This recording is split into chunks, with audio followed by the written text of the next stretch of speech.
Sean. Here. Christopher Eagleman. Todd Grisham. Calvin Wright. Here.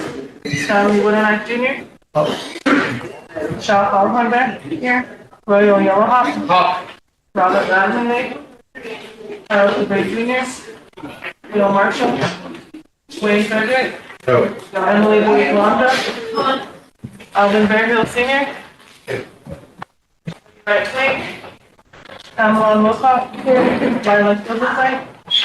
Michael Bolt Sr. Here. William Kendall. Here. Ben Blackburn III. Marion Little Thunder. Here.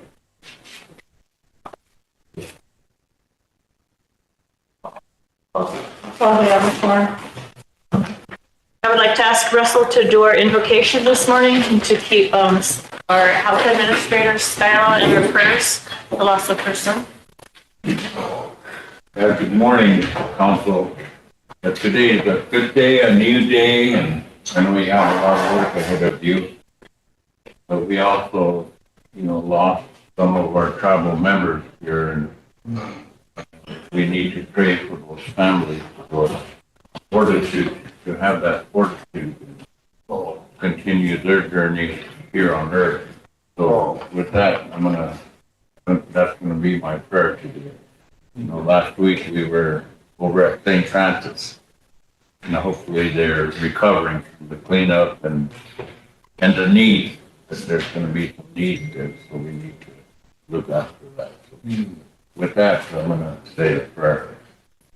Oya Tagashila, Akampushni, Nawota, Moncha Payontico, Apetua, Washington, Kilevo, Capitolo, and I'm Wogla, we talked on the Wian, Omanichi, El Hippie, Hoyun Khan, Tokata, Doske, Waya, the church, what sick they call head, Ukaman, the Hetra. On we charging it. Ni chetke uchanko apinya yung sa yushka isha tukina. Yes, one was the one chicha na chiwahe chetke kakisha na yokshika. Bahena la komene woki wichakulo. Wonshla wichakulo po. Oetre leon petiki tatia skisha jet the hui chichakulo. Leon petiki le dakwa kiakislo. Oh, it's not work after war, war you can watch every truck war. Yes, the war, like Hong Kong. Down particularly, who you reach out below. Home stock with land. Oh, okay, I don't want to be idea.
Oh, okay, thank you.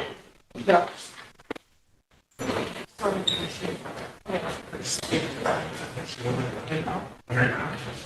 I need a motion to have Brianna be our Sergeant at Arms today. So motion by Todd, second by Tammy. Question, Michelle? All in favor? 1, 2, 3, 4, 5, 6, 7, 8, 9, 10, 11, 12. Opposed? 0. Not voting? 1. Motion carried. A request to be excused by Ben Blacker III, Charles DeBray Jr., Bill Marshall, Lila Kills Insight, Wayne Fredericks leaving at 12, Marion leaving at 2:30, Tammy leaving at 12. Is there anyone else? Michelle? I need to leave at 2:30 today, please. Julie? I see another hand come up? No? Motion to approve the request to be excused. Tammy? Mike votes? All in favor? 1, 2, 3, 4, 5, 6, 7, 8, 9, 10, 11, 12, 13. Opposed? 0. Not voting? Here. Okay, first thing on our agenda for today is the casino. Oh, very much. Go ahead. Thank you. On the agenda, we have a delegation from our golfing community here. I'm wondering if we could give them a few minutes From where? on the golfing community. It's about Prairie Hill now. Could we give them a few minutes Oh, at some point soon on the agenda? I'm sure they won't take more than 5 or 10 minutes of our time. so motion to add them? Maybe a motion to add them to our agenda, Michelle? Well, I can second his motion, but I have something else. Yeah, I am moving down here. Mike motion, Michelle second. But I also have a few things that I wanted to just discuss, coming from the Judiciary Committee, if we could today, before the end of the day. Are they urgent or can they wait for our next meeting? One of them is because they would like to be on the agenda at the next meeting. And then one is just a request to, see if we can, our attorney, to some of the ordinances that we're trying to enact to the changes. So we'll add them to the end if we have enough time. Okay, thank you. Okay, all in favor? 1, 2, 3, 4, 5, 6, 7, 8, 9, 10, 11, 12, 13. Opposed? 0. Not voting? 0. Right. Move to approve that. Was that a motion approving the agenda or was that just adding? I was Adding. sure, but we didn't approve the agenda No, yet. we need to do that now. Motion to approve the agenda. Wayne? Second. Mike? Question, Michelle? All in favor? 1, 2, 3, 4, 5, 6, 7, 8, 9, 10, 11, 12, 13. Opposed? 0. Not voting? Thank you, Council. All right, now, we'll go ahead and we'll start with them so they can get done and we can move on with the rest of our agenda, if that's okay with everyone. Mike, you want to bring them on? Yeah, I requested for So whoever's, the golfers back here. yeah, have them come up. There's Lee Trevino and they're big boys, they can speak for themselves. Do you want to come?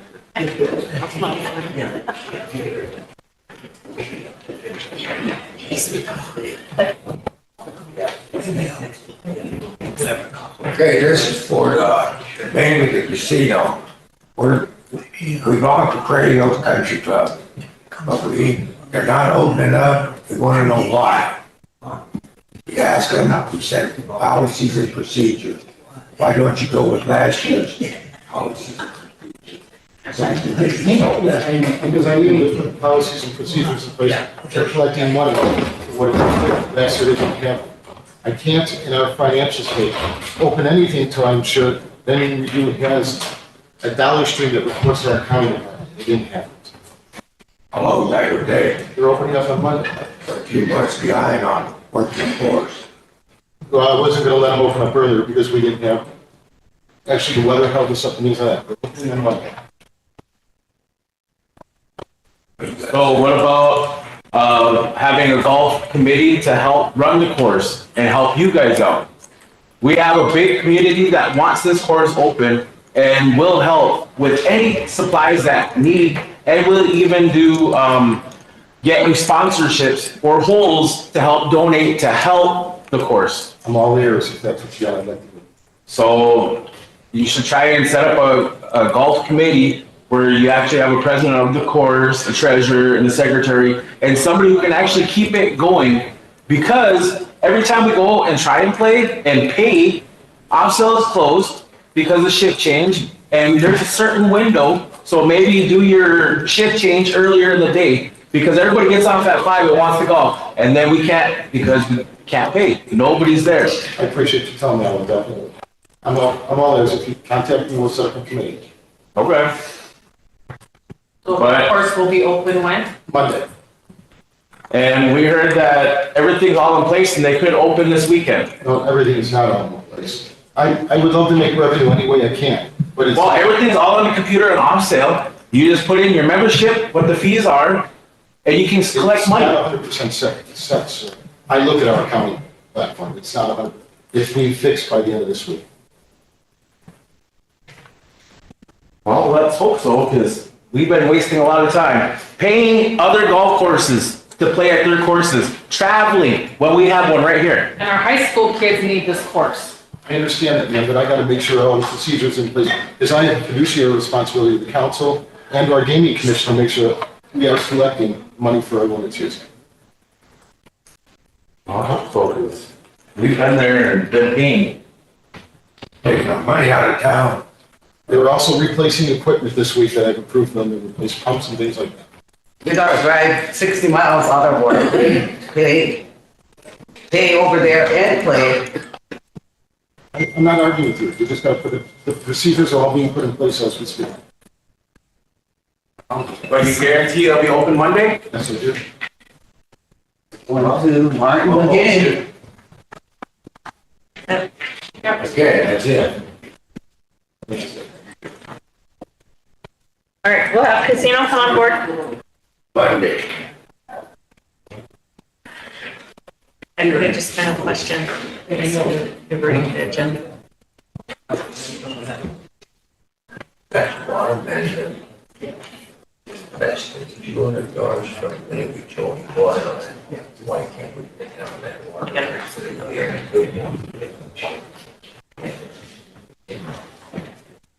That's what we hear. Less than $200.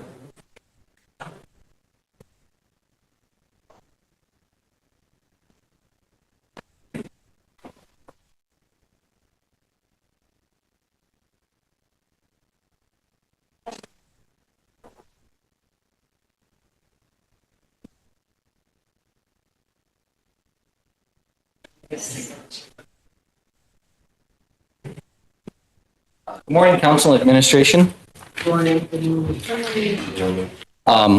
Overall, March, saw a little bit of an increase over March. Our performance from town to town saw variation, mostly positive growth. And again, just a general increase over February. If you have any questions over any of the slides in the document I gave you, you can go ahead and ask me. We talked last month about promotions for the summer and everything. So July, we're going to be doing, the theme is going to be a game show. So we're bringing out all of our different games for our promotions and everything like that. 4th of July weekend, we had a plan originally for that promotion. We've since switched. We're going to be giving away some appliances and stuff down from Mike's Market over that weekend. We got the power approved to have it on the 4th for just a single day. And we're still lining up all the logistics for that. So hopefully by next week, we'll have that flyer out and be able to start advertising for that.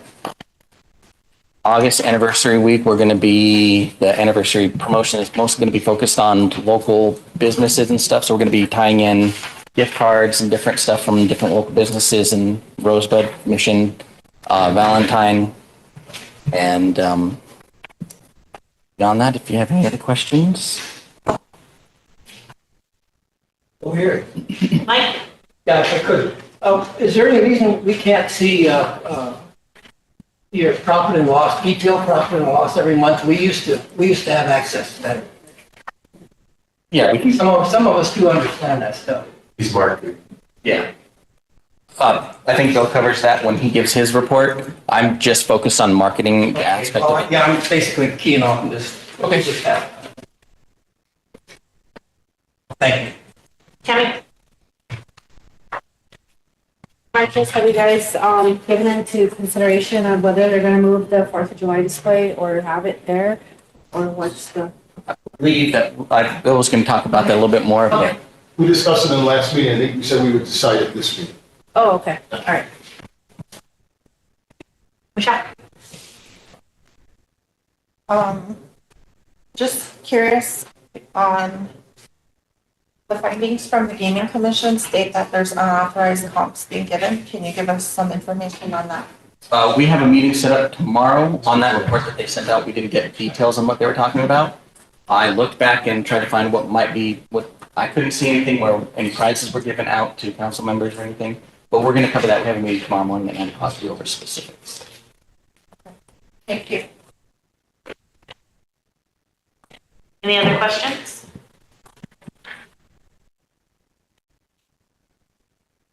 Is that it for your report? Yes, it is. Okay.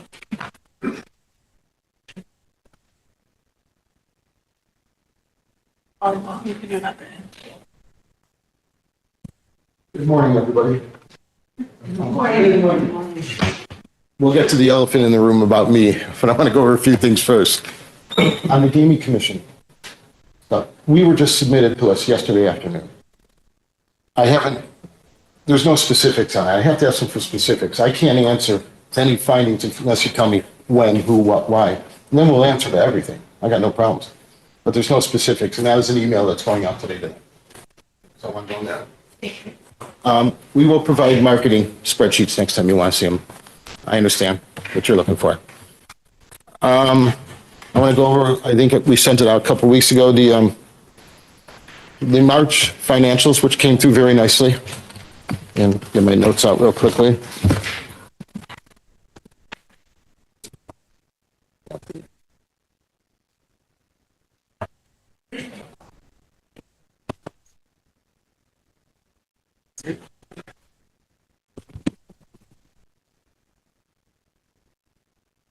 The slot win, one of the reasons the month came out really nice, the slot win was extraordinarily well. It was about 12% higher than same time last year. Food and beverage costs are down, which helps a huge amount with us. One of the things also is there was no major repairs at the casino in March. So that's the reason why it looks so nicely. April will be done next week. I'll forward out to you. April, we've had repairs and that changes a lot. But we had a lot of stars line up right. We held the expenses down. Employee costs, revenue expired, payroll was down, and things we've been putting in place look very good. But we got stuff in the future. I have to replace the elevator in the hotel. It's $100,000. I got to do this. But we're going to spread it out to not affect it 1 month so much. The one thing I will say is that our slot win is currently showing better than same time last year, which is a good sign. Table games did well last month. Bingo almost broke even. It was just a good month for a lot of things that happened to us.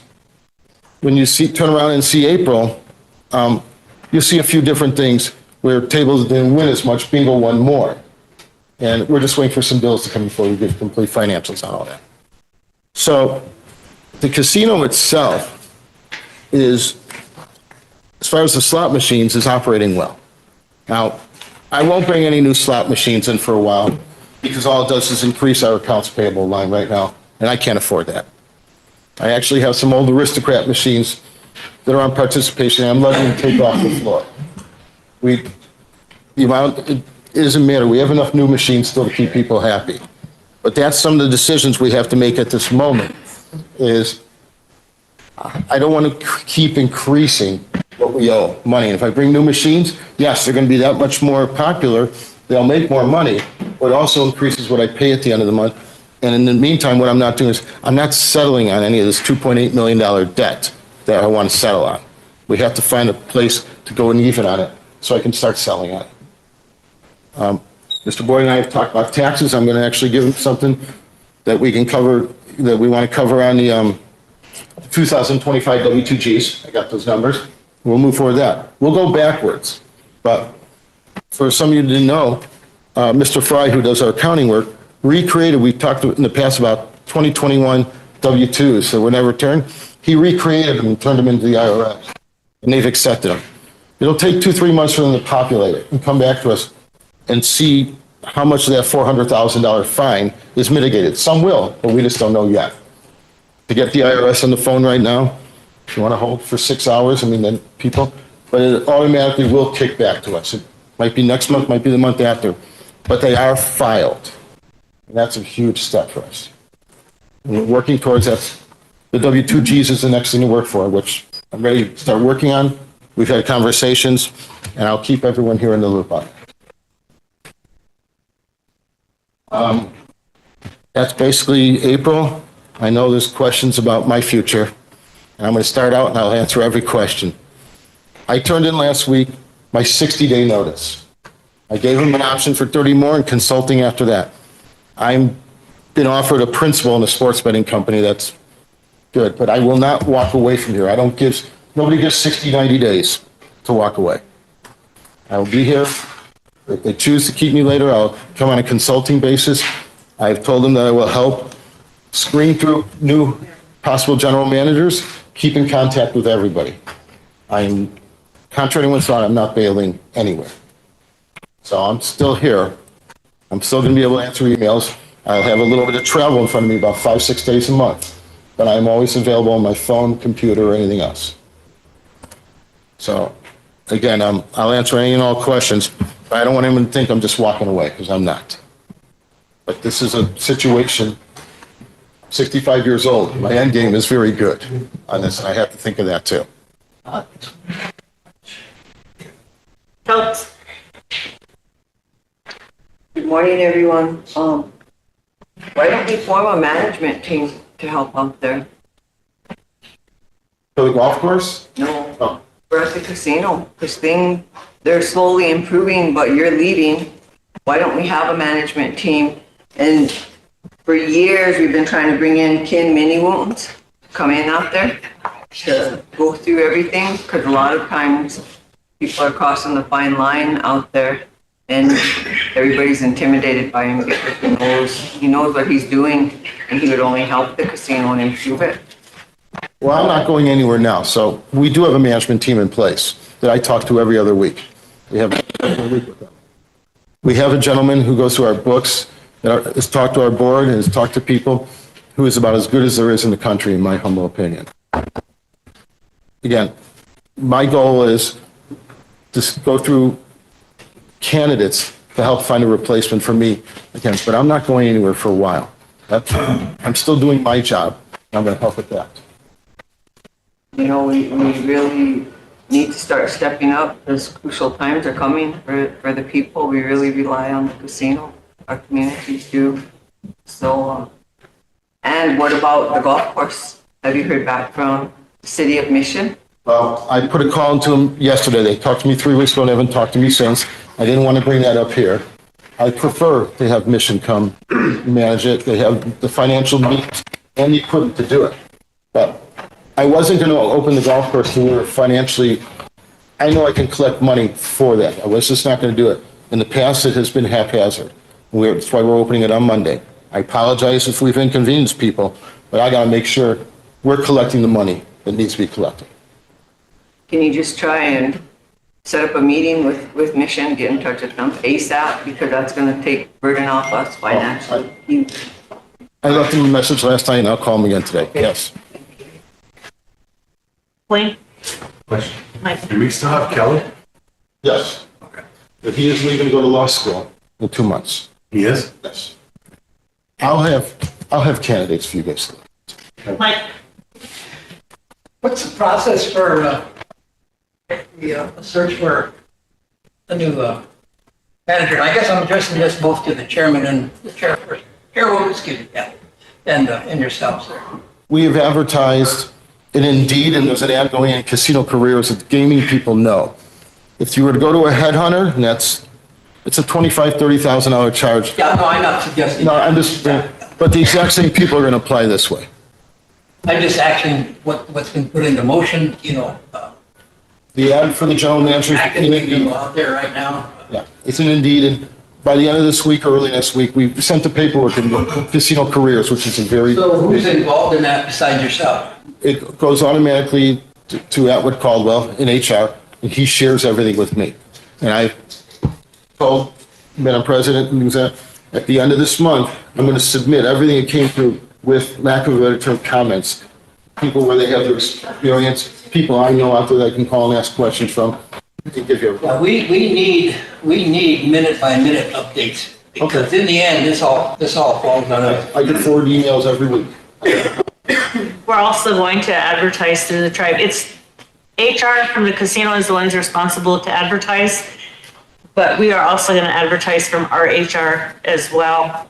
And I did ask him to keep us in tune to everything that's going on, whatever applicants they get suggestions, because of course they're the ones that are going to be going over the application process. before it comes I to can us. share with everybody, that's not a problem.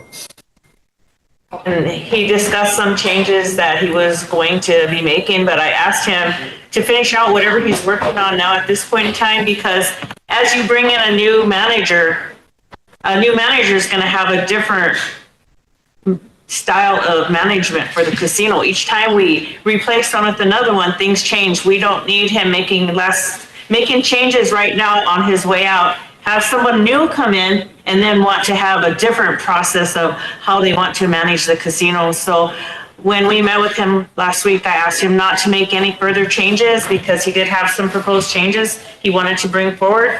But I felt like at this point in time, because he's leaving, we don't want some change made that the people have to adapt to, and then have a new manager hired and come in who may or may not have a different opinion of how to make money. In my opinion, a lot of what Mr. Fox has said, we don't always agree, but I believe you have to spend money to make money, and some of the changes take some of our spending away. I'm not a manager of a casino, but that was my opinion. So some of the changes he was thinking about doing before he leaves, I asked him not to do it. We have the high school coming in, so we need to stop for a minute, if you don't mind. Madam Chair, I'd like to get back on this particular topic. Yeah, we'll get back on it after this is over. We want to welcome the Todd County student graduates. Students. We can line up in here because they're gonna talk to them. Yeah. On the entrance? Yeah. Go ahead, just go around the table. Get in here? No. There's two buses. Yeah. I have to go around the outside and then. Yeah, inside and outside. Come all the way up to the corner right here. I'm going to fly. All in fly. Yeah. Yep. Stop right there and get in line. Congratulations. Congratulations.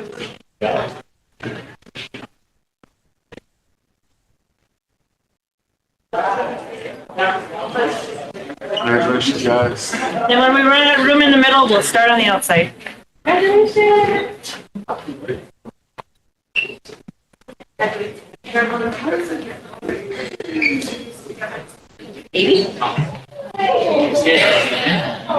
Never been in here, so. We have 83 graduates coming in, so we'll see if we can get them all in here.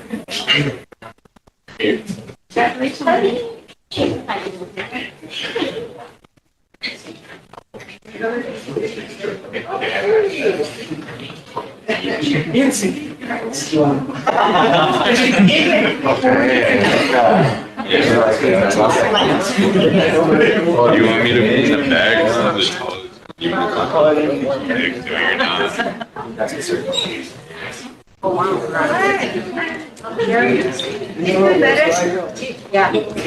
If you can't get in here, then just start your line to go around the outside of the council.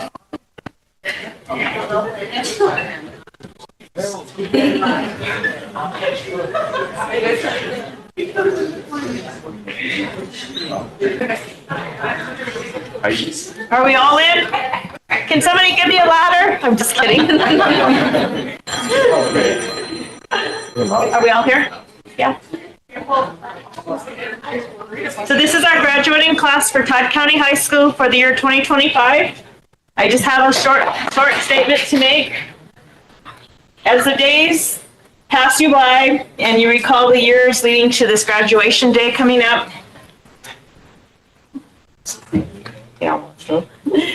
I want you to remember the days that you've been in school, the hard work you put forth into coming to the day that is going to be here soon, for all the hard work that you put into it. I wish each and every one of you success in everything you do. Dream your dream, embark on who you are, embrace life with a passion, and keep reaching for the stars. And remember today and every day, just to go for it. Because whatever it is you want to do, you'll reach that goal because you're here today. And that's what I have to offer you because I can't see all of you.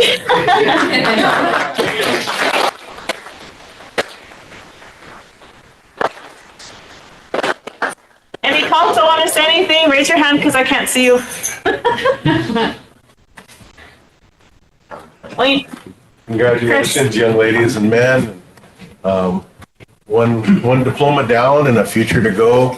I wish you the best in whatever you want to do in your endeavors. Keep after it. Congratulations.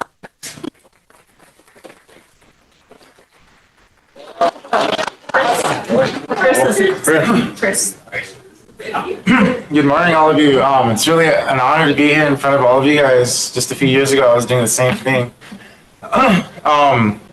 Your crowns are beautiful, your gowns are beautiful, your faces are beautiful, and I'm really proud of each and every one of you to make it this far in your life.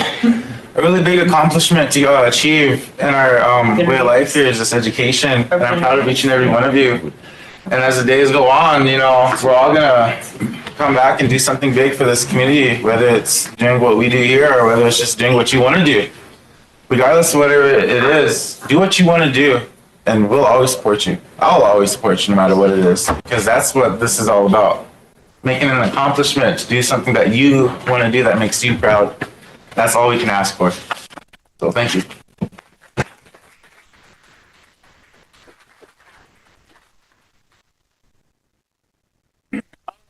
Oklahoma, when I was spent, you come this far.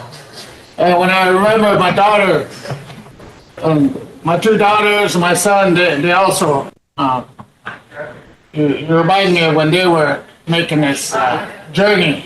And my daughter, she talked about 12 years, she finished high school, and then another 12 years is her goal to get her PhD. And I know days ahead, Takukti, what your minds are, and signing with colleges, and higher learning, it works well for Lakota, Lakota indigenous, being tribal people, it's harder out there for us, for our family members to go out, be in that college setting. So with that, I want to encourage the class, and Isha Tushka Heinert over there makes me, I seen him when he was dancing as a young boy, and then to see him graduate, and Chaleo, I want to encourage everybody, and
Good morning, everyone. You all look amazing.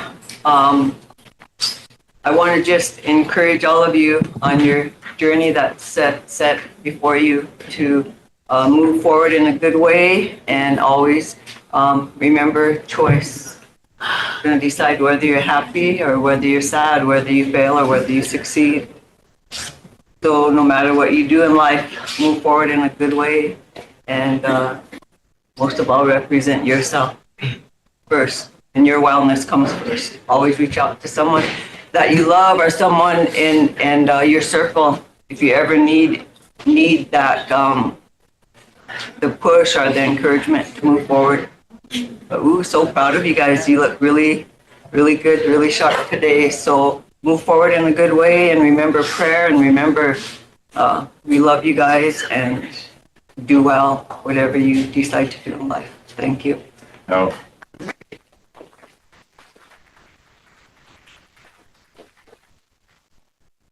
Emily? Good morning, everyone. I won't take up too much time. I just want to tell you how proud I am of all of you. I think this is a really important part of your lives right now, and so I just want to tell you to keep having those high expectations and reaching for the stars, but also be gentle with yourself and allow yourself to take this time to learn who you really are, because this world needs you, all of you, and all of us are unique, especially you that are just now growing and to find out who you are. And so I want you to know, as soon as you find out who you are and where you want to be with this life, we'll be here waiting for you. We're always here waiting for you, and we'll find a space for you. So thank you all.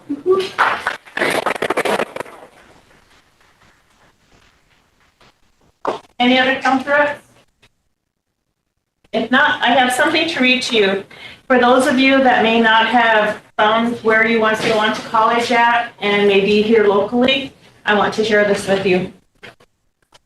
We, the governing body, the constitutional officers, and the tribal council in its entirety of the Sichangu Lakota Oyate, Rosebud Sioux Tribe, are issuing this letter of support to Sintegleshka University, Lakota Studies Department, and other educational advocates to encourage the further development and operations of the Lakota Studies Department at Sintegleshka University as an empirical educational program, which is part of an educational institution that provides educational structure of our Lakota language, history, culture, and other Lakota structural aspects within our society to the Sichangu Lakota Oyate Rosebud Sioux Tribe membership.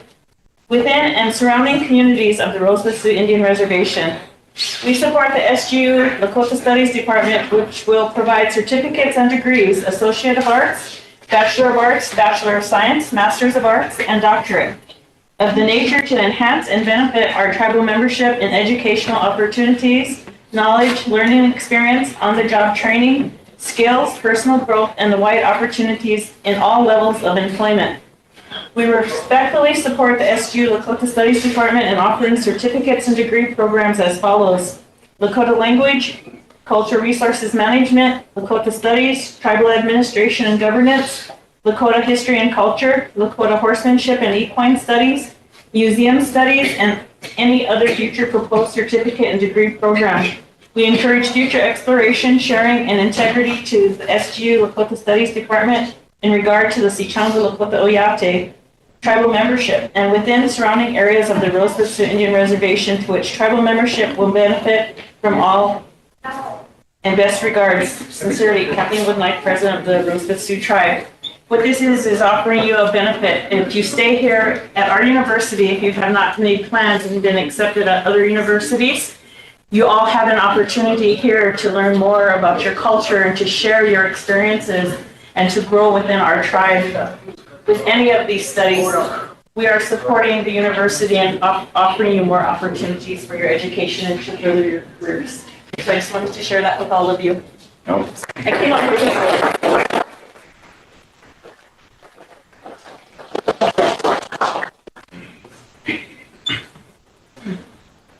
Oh, last thing I want to say too is, if that doesn't work out, that's okay. You know, as time goes on, the dreams we have right now, they may change, and that's okay. Sometimes we may have to fail a few times here and there, and that's okay. You know, I didn't expect to ever be where I'm sitting at today when I was your guys' age, because dreams changed and something bigger came along the way, you know. So whatever happens, just take it in stride. And if things change, go with it, be water. The world's gonna be fun and enjoy it. You're young, see the world, do experiences, go out places you haven't been, you know. Make memories. That's the biggest part of all of this, is make those memories. And then come back and tell us about them. Because we're excited to hear about you guys' adventures. Thank you.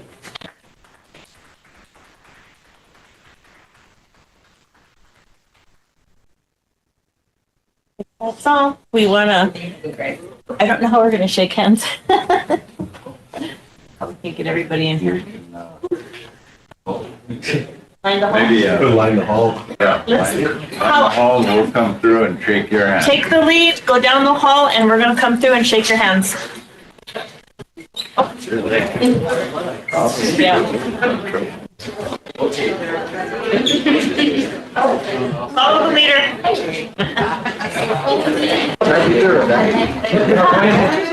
You want me to get up there? Yeah, clean up.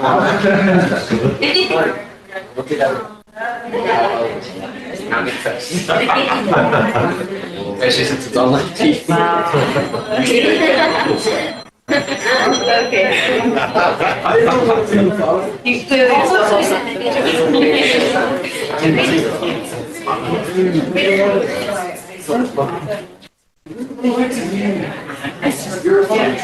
They didn't come back in, did they? No, go all the way down the hall. All the way down the hall and we'll come through. Oh, what's it?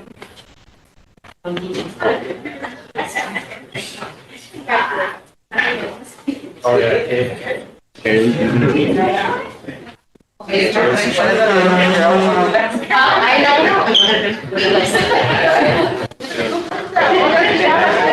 She colors my nose. I'm gonna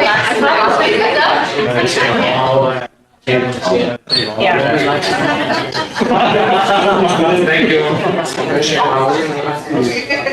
Hold down on my t-shirt. We'll go follow them and find them. Thinking about coming out there and gambling.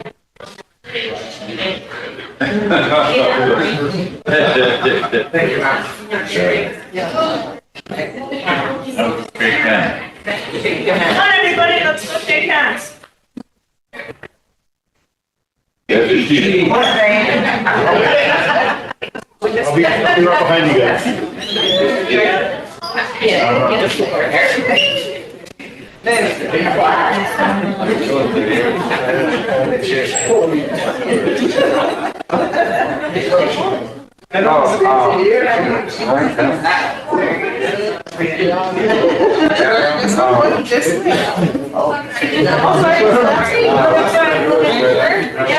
I don't know, I'm just following.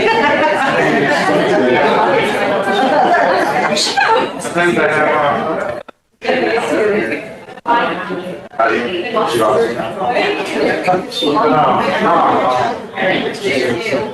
I'm at that home.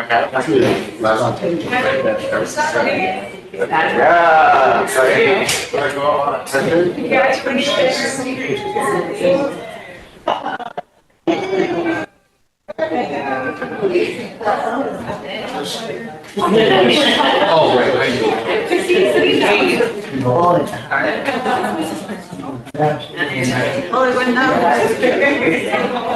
Where's Cleve? You should make Cleve come here. Yeah. This is your mess. Yeah.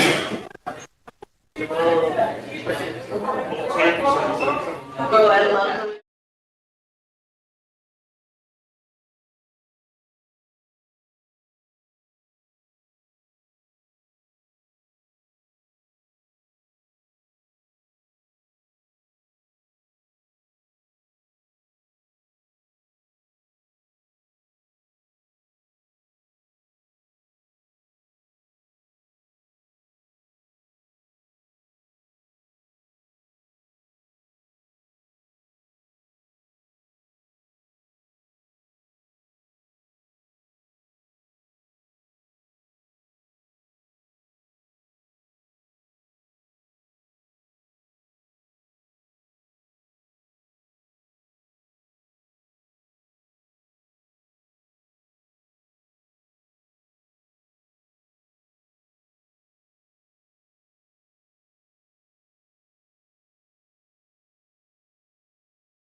Boy, all that good feeling kind of took it out of me here. Can I ask you a quick question? Yeah.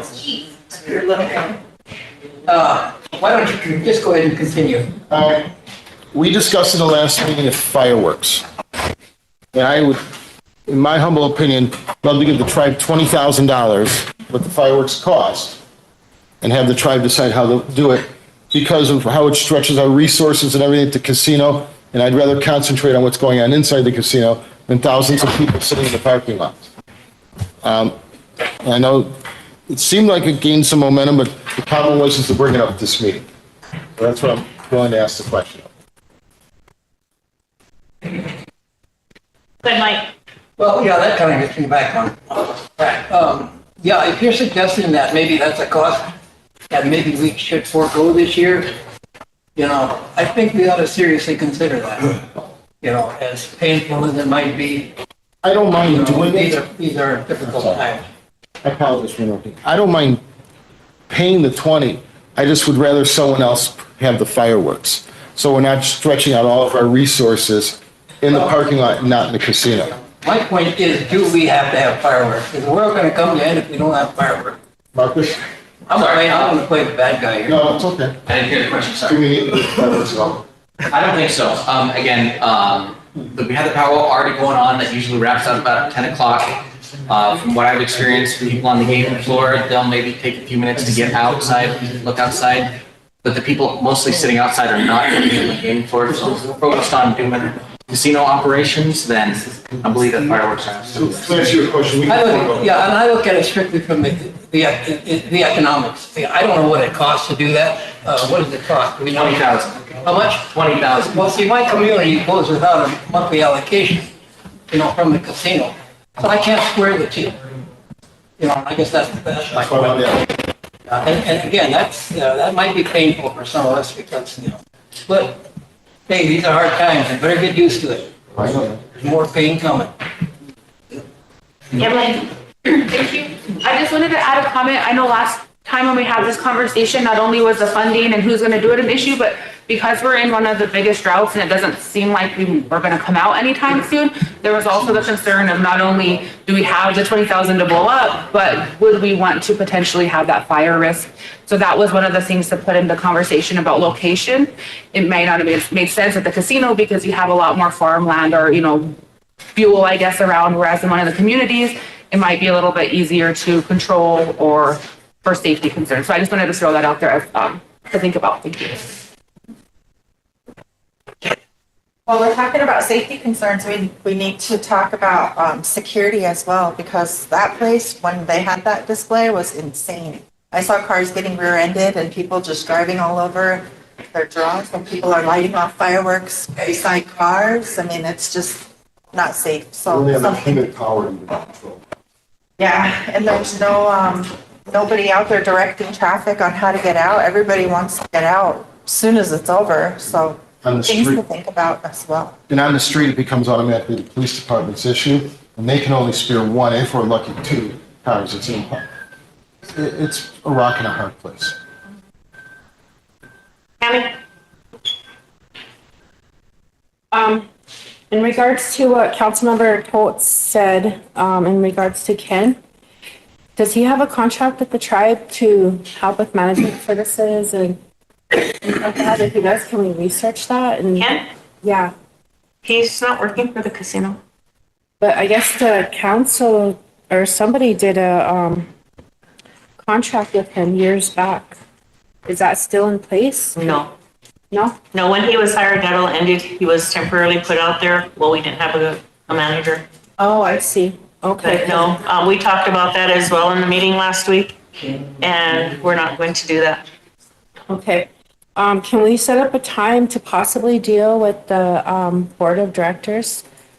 All the issues that, you know, we've been getting and that's been going on for years. Maybe we need to dissolve that board or possibly see how we can get better ones. We can discuss it at the regular meeting that's scheduled. I can't see that part for the casino. 28.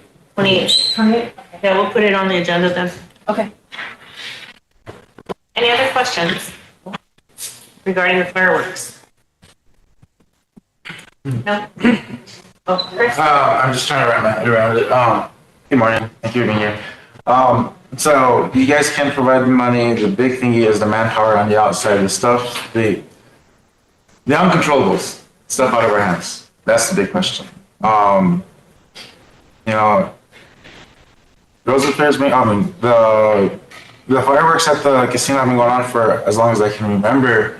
But I also do know every other place has those. Every other place has those. It's too far out there. You should centralize it in Rosebud, or even try to do it for every community. Regardless, there's going to be a pushback from anywhere. Then you take into account of our drought. You take into account we don't know what the wind speed is going to be like. We don't know what the weather is going to be like. Last year we had a horrific incident. It might be best to just focus in on the powwow. And maybe perhaps buy the fireworks and centralize it here in Rosebud. And then that way we can have the Bureau stage up even more since they're able to centralize here closer to Rosebud too. Just a solution, I don't know, my own opinion, I think that would be a easier solution for our people too. I'll wait till Chris is done. So I'm in the game for bringing it here. Or we can take it back into the communities and ask the communities how they would like it also. So I think it would be better benefit if it were here or if we were giving it out to the communities. But let's take it back to our communities and ask them what they'd like. Because it's way too much for the casino, you know. I'm sorry, I just want to jump in real quickly. We have to make a quick decision with them because if they order it, have it, and if we get farther down the road, I'm not trying to push it, but we have to make a quick decision. Yeah. Okay. Gabby? Emily was first. Oh.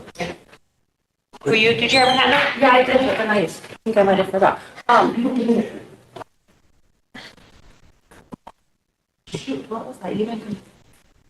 About the funding, I think that the thing with, we can make a decision today and yes, we're gonna buy the fireworks because you get like cheaper if you're gonna buy in bulk or not.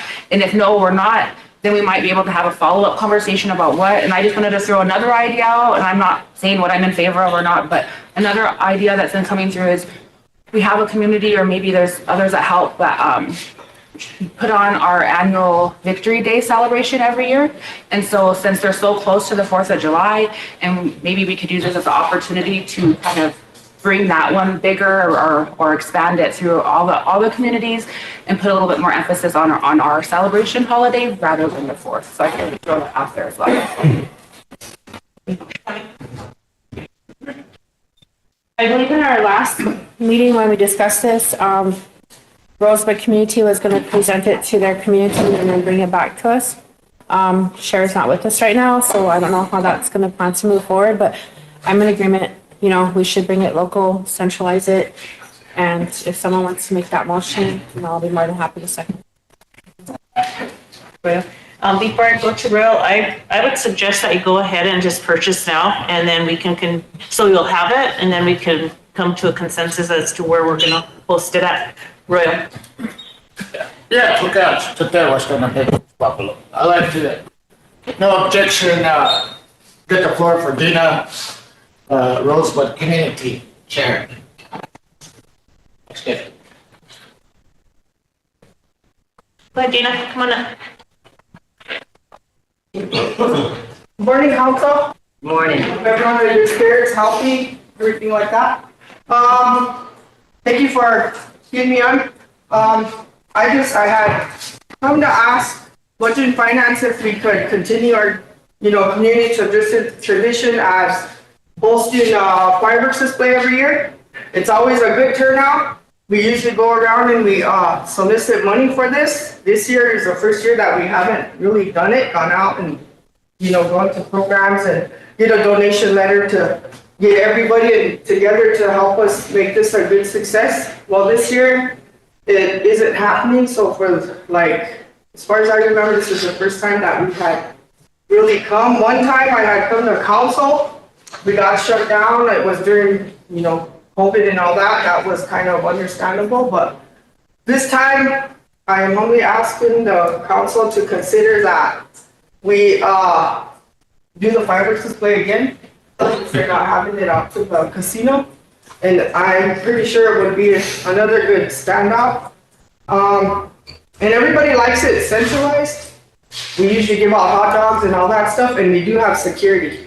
If somebody is, out of hand and drunk, we kind of make them leave. So it's always a good turnout. There's no fights. Everybody likes it, and I kind of wanted to, we're supposed to have ball games and rodeo and all that stuff, so I kind of wanted to make it a big thing like that. So I'm just kind of humbly asking that the council support us on this and on this fireworks display. And I'm sure that everyone will support this as well. Like I said, it's centralized. No one has to go clear out there, and there will be no disruptions. So I just want to ask that you guys kind of keep in consideration that this is always a good thing for Rosebud. Thank you. Thanks, Tina. So Tammy, is your motion to have it here in Rosebud? I'll make that motion to move our casino fireworks display to Rosebud. You have a second? Michelle, question, Wayne? All in favor? 1, 2, 3, 4, 5, 6, 7, 8, 9, 10, 11, 12, 13. Opposed? 0. Not voting? 0.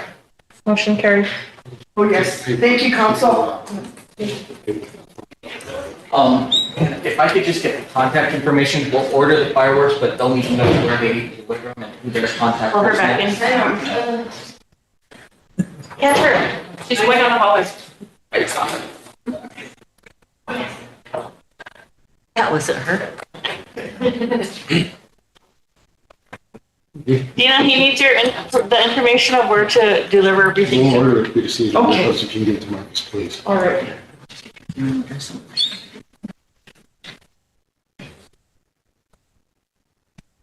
You can go on, continue with your report. Basically, because you can't think questions about me. We went over the casino stuff earlier. Wasn't sure there were any questions. Any other questions? No?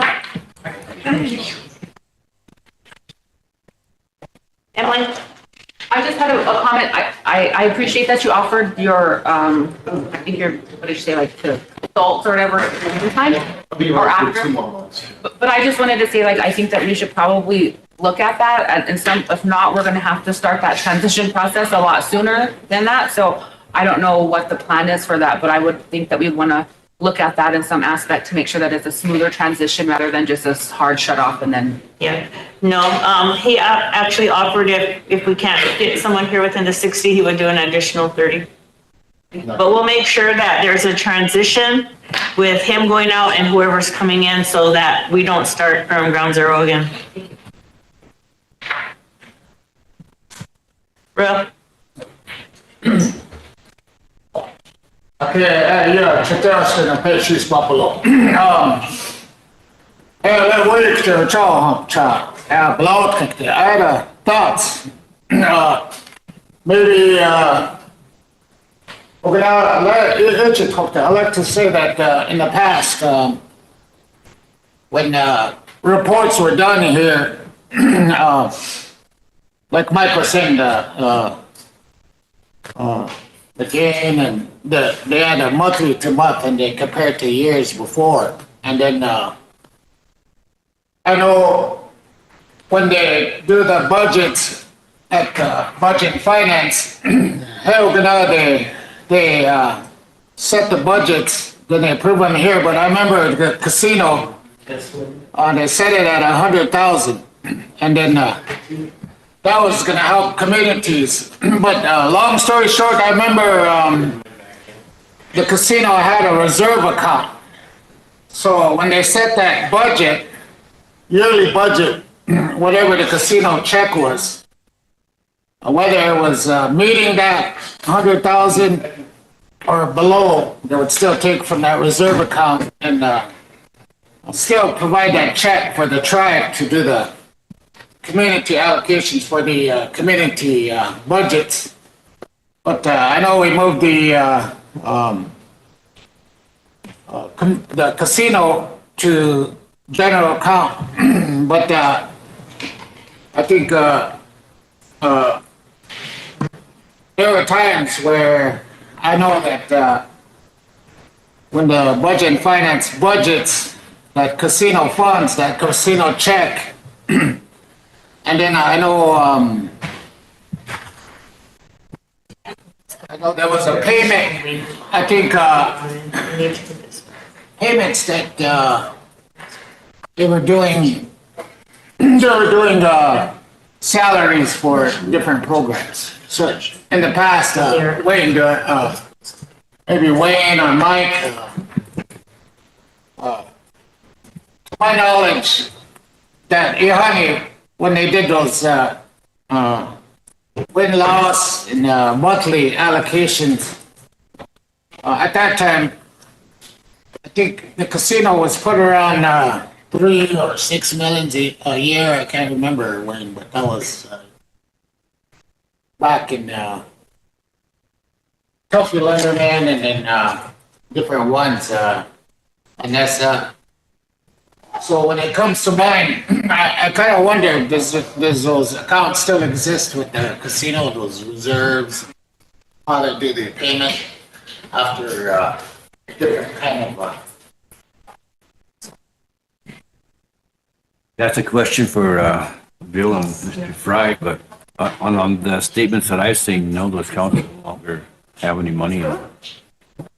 When I started, we were paying $125,000 a month. I think we did it for 3, 4, 5 months. When we brought it down a little bit, because by then we were actually finding the debt issues. Didn't know when I first started. So with $2.8 million of debt on us, including the portion at the IRS, conversations I've had in here with Mr. Boyd and everyone else, most of our reserve is gone. We have someone that had a $250,000 line of credit and maxed it out, and I had to now move a CD, the one CD we had, to secure that. I don't want to waste 2 hours explaining different things, but this is what we found, things that happened. I paid off credit card debts from one GM of almost $70,000. And I'm not, we talked about it, and I'm not trying to throw anyone under the bus. This is what's happening. So We need to throw people under the bus. Yeah. I'm serious. I don't know, nothing better. but that, unfortunately. The operating account's simple. We used to have a healthy one. They blew it all. Just to pay everyday operational expenses. And And we still ended up where we are. They had cash flow, they didn't have to. That's 8 years ago. And unfortunately, there is not much in what you want to call a rainy day fund. There's some, but not a lot. And I gotta hold on to it. I gotta replace an elevator. I gotta do things like that. So it's it's an also creating event of what we've seen. Trying to do it and not do it, speaks of bluntness. But that's what's happening. You know, not only with the casino, but we've discussed this in budget and finance. We have communities, we have other programs that have basically committed fraud or taken from this tribe. And we continuously let it go, slap on the hand, you know, and we know we need to start prosecuting people so this doesn't happen anymore. We need to go back and we need to look, and then we allow them to transfer into another position, tribe, or we need to stop that. You know, we're here for a reason. The people voted us in to work together as a team. Serious times are coming. Those that deserve to be prosecuted need to be prosecuted. So we make a statement that from now on, you know, we're going to have to start buckling down. Serious, some really crucial times are coming.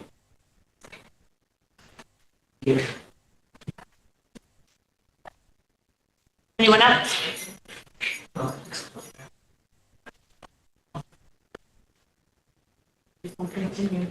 We Was that the end of your report? Yes, ma'am. Okay. A motion to approve his report, the casino's report. Motion by Chris, second by Wayne, question by Willie. All in favor of approving both reports? 1, 2, 3, 4, 5, 6, 7, 8, 9, 10, 11, 12, 13. Opposed? 0. Not voting? 0. Motion carried. Thank you very much, sir. Thank you.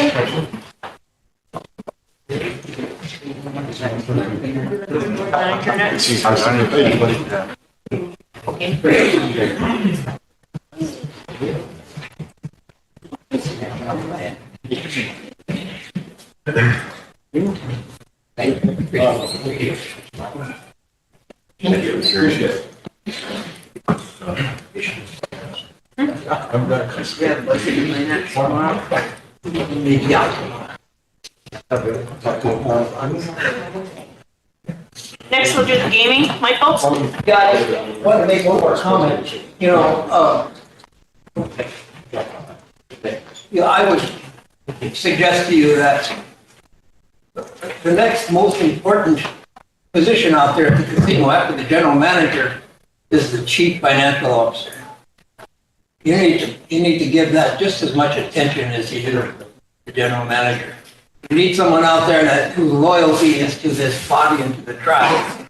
First and foremost, someone that truly believes or knows what fiduciary responsibility is.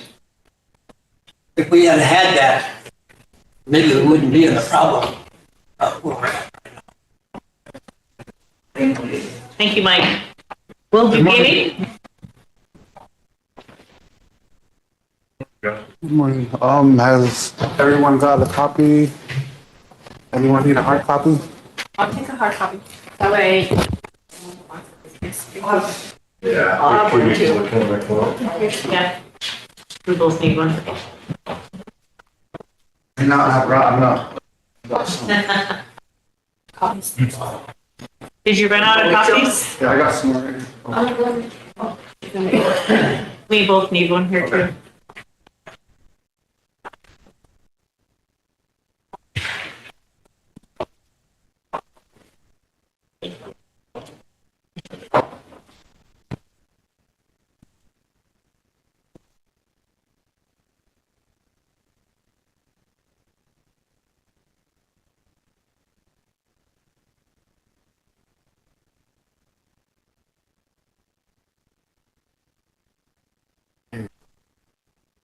So I heard somebody bring up earlier about the unauthorized comps. That actually has been addressed with the casino.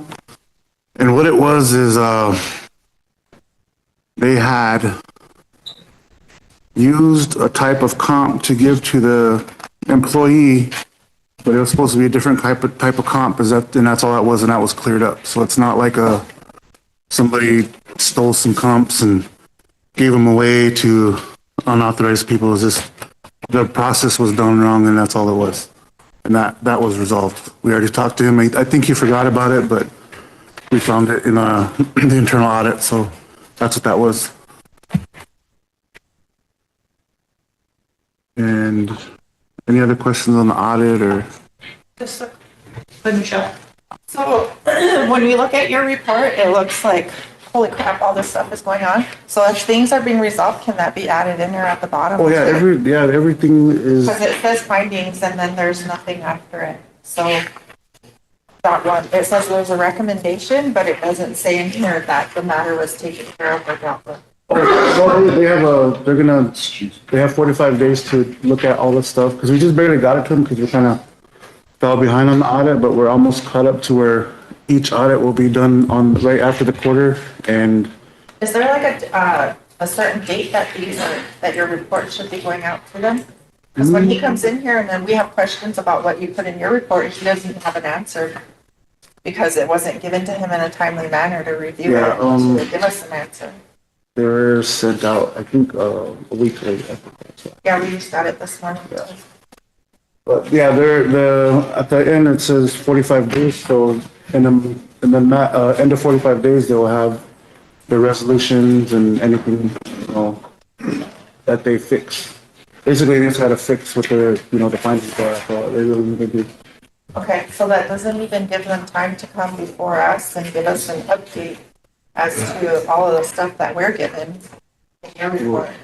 It's 45, they don't have an answer yet, they have 45 days to answer, is what that says. Yeah, I'm just saying we're being told like a month later of all of the issues that are being done. Well, I'm saying we gave them to them the same time you did, or you got them, so in 45 days then we'll revisit it. Yeah, so we have that. I don't understand why. Well, I'm saying we're getting your report today, but we have no answers on it at all, just No, not within yet. 45 days. Yeah. So So do you want the report with the answers, is what you're saying? How they resolved them yeah, after? Okay, I'll do that. thank you. I would recommend that on the first page of the report, there's the bottom part says purpose of program. I would read that. I'd like the council to read that carefully. It talks about yearly audits and whatnot. Have our yearly audits been current and up to date when they were supposed to be over the last 4 years?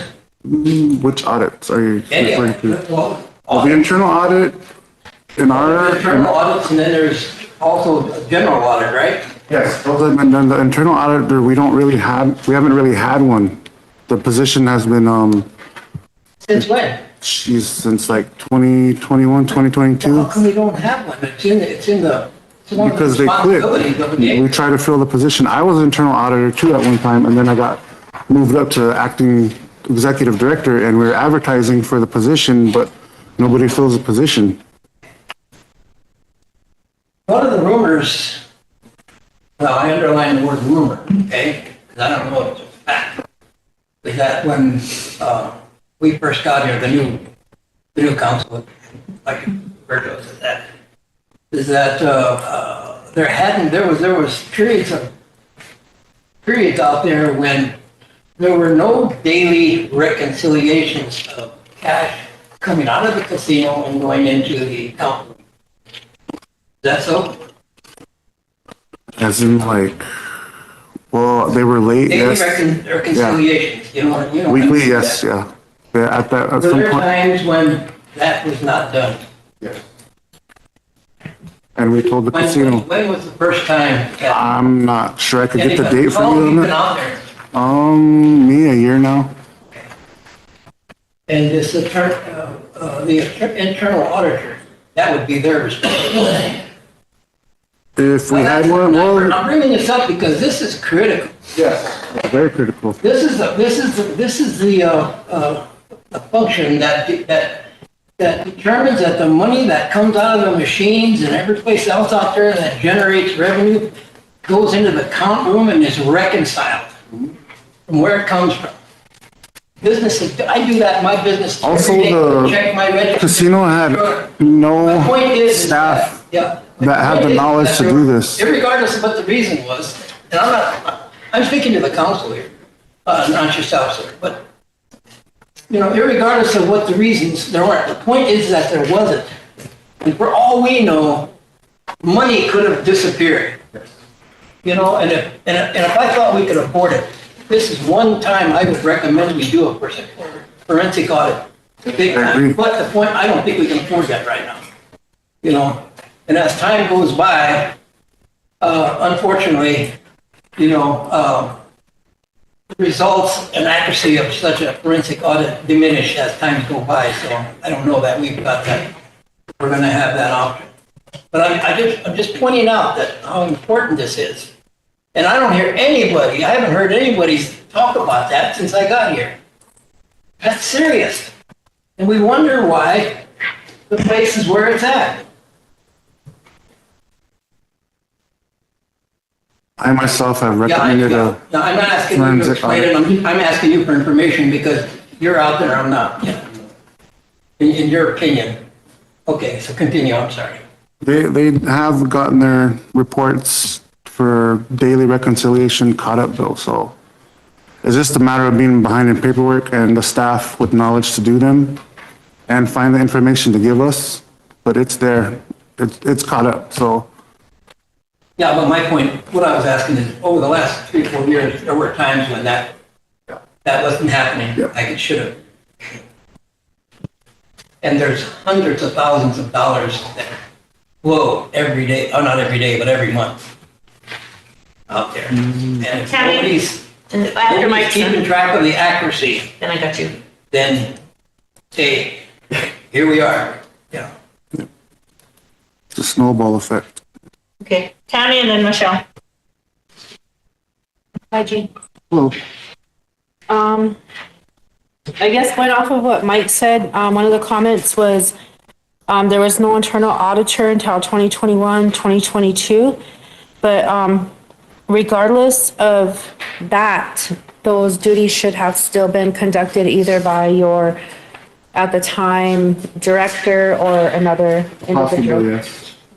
It should have still been done because that is part of your guys's, internal controls. That, and I see in here that under the conclusion, it says the Rosebud Sioux Tribal Gaming Regulatory Internal Controls has been identified.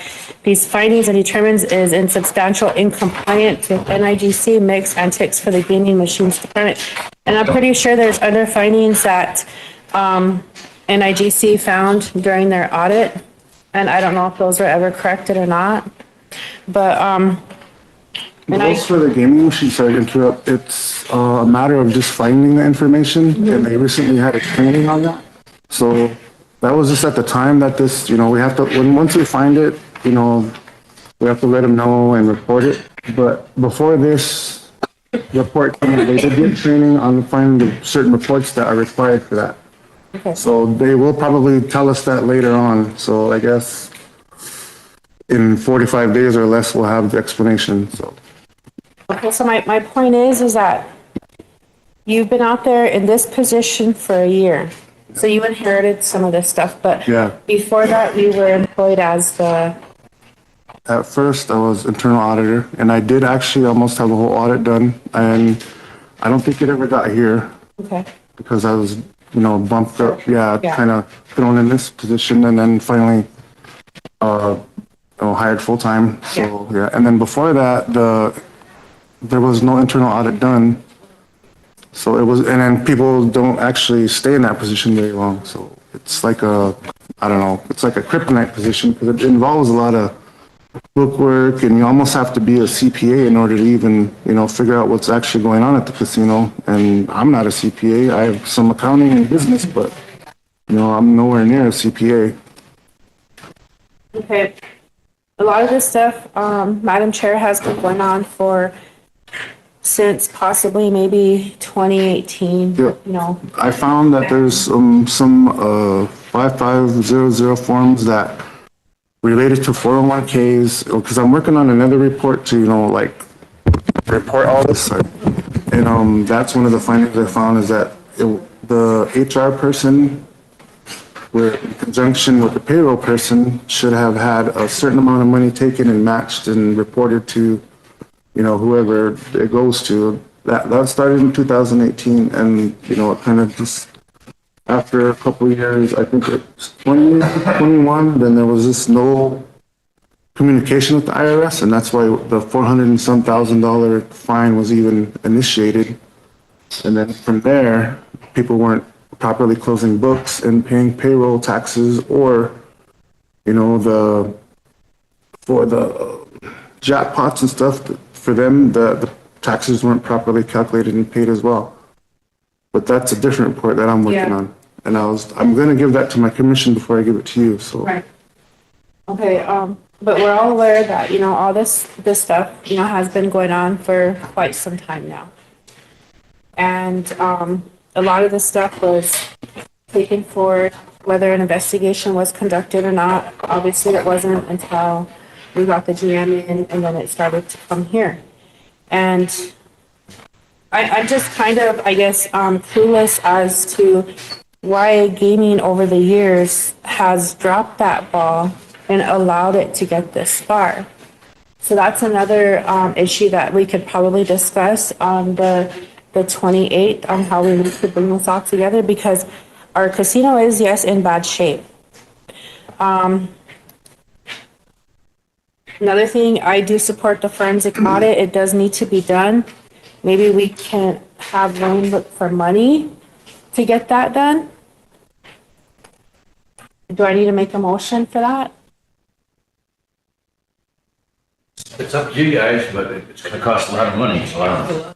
Well, see, here's the thing, we always say that, it's gonna cost a lot of that we money. don't have. And we know that, but we find money for everything else. Everything else that's not that important. Fireworks, we just spent $20,000 for fireworks. How much is a forensic audit gonna possibly cost? Hundreds of thousands. Well, we just paid the casino, we paid these people to come here, or not really come here, over 200 and some thousand in a matter of, what, 6, 7 months? I think it's gonna be closer to 500 and 500,000 by the time it's done. Yeah, the accounting people, within 6, 7 months. And he said it was a That's lot of money. management team, right? He said they were managing. No, he didn't say they were. That's what I thought he said. When she asked for management, team, didn't say they are managing the accounting. I think what he meant was they have their own little management team, probably all their little managers out there. Yeah. I mean, literally, we need to do something here, and I'm really serious about that, because we can't continue to just let stuff go. We can't continue to slap people on the hands, you know, oh, good job, but we know what's going on. No, we can't continue to do that. We give money away left and right for things really that we can't afford, but something this detrimental that's been going on for years really needs to be investigated. Maybe we can discuss that more on the 28th. I'm in the same position as Mike. This is something that probably should happen, but it's gonna cost a lot of money, and those audits, the previous audits that I've seen, there may not be enough information to even do a forensic audit. I mean, you can bring some investigators down, some accountants down, and their whole job is to go through everything, every piece of paper, and look for fraud. That's what a forensic audit is for. What I'm saying is there may not be enough information out there to even do a forensic audit. I don't know, maybe there is, but from what I can tell, there probably isn't. And then even if they find information, then we have to determine whether is it mismanagement, was it theft, or was it whatever, I mean, all that. So, I mean, it's not just simply doing a forensic audit. But if that's what you guys want to do, we can do it. And it doesn't matter to me, but I'm just letting you know what's out there. I'm just saying we can't be slapping hands here and not holding people accountable like Mike had said. We need to actually get to the bottom of it and start holding people accountable. That's all I have to say. Also would like to say that casino administration, board of directors also are supposed to check in on financial, where all these, so it's not just, it's a group effort that this all happens, so it needs to be a group effort that it gets fixed. Because we were reported, informed of all the tax stuff in 2003, and at that time we were informed that, hey, we're gonna get it together, we're gonna start getting all these things paid, and we're gonna take care of it. So we were like, okay, well, and the guys working with the casino took that report and said, hey, all right, well, let's get it done. So that's when the accounting firm came in, the first one, and then they made their mistake, which cost us another $300,000. And we can't say it was them, they just didn't catch it. So I don't want to point fingers. I can point fingers at myself, but I could also point fingers here. I could point fingers there.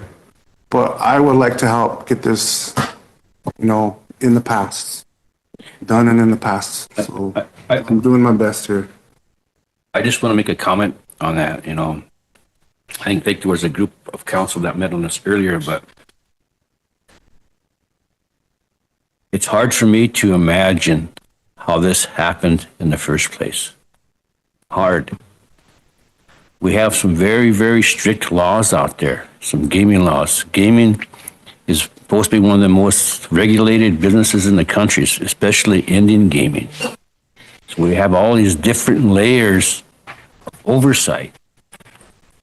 The oversight starts with our own compliance with our casino management and our local gaming commission, the National Indian Gaming Commission, the State Gaming Commission, and all of their investigators, enforcement in between.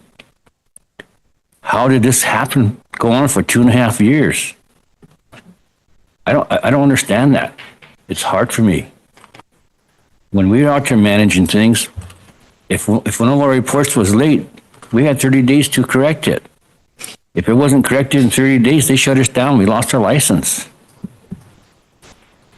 So I don't understand how it went from there to not having any oversight for 2.5 years.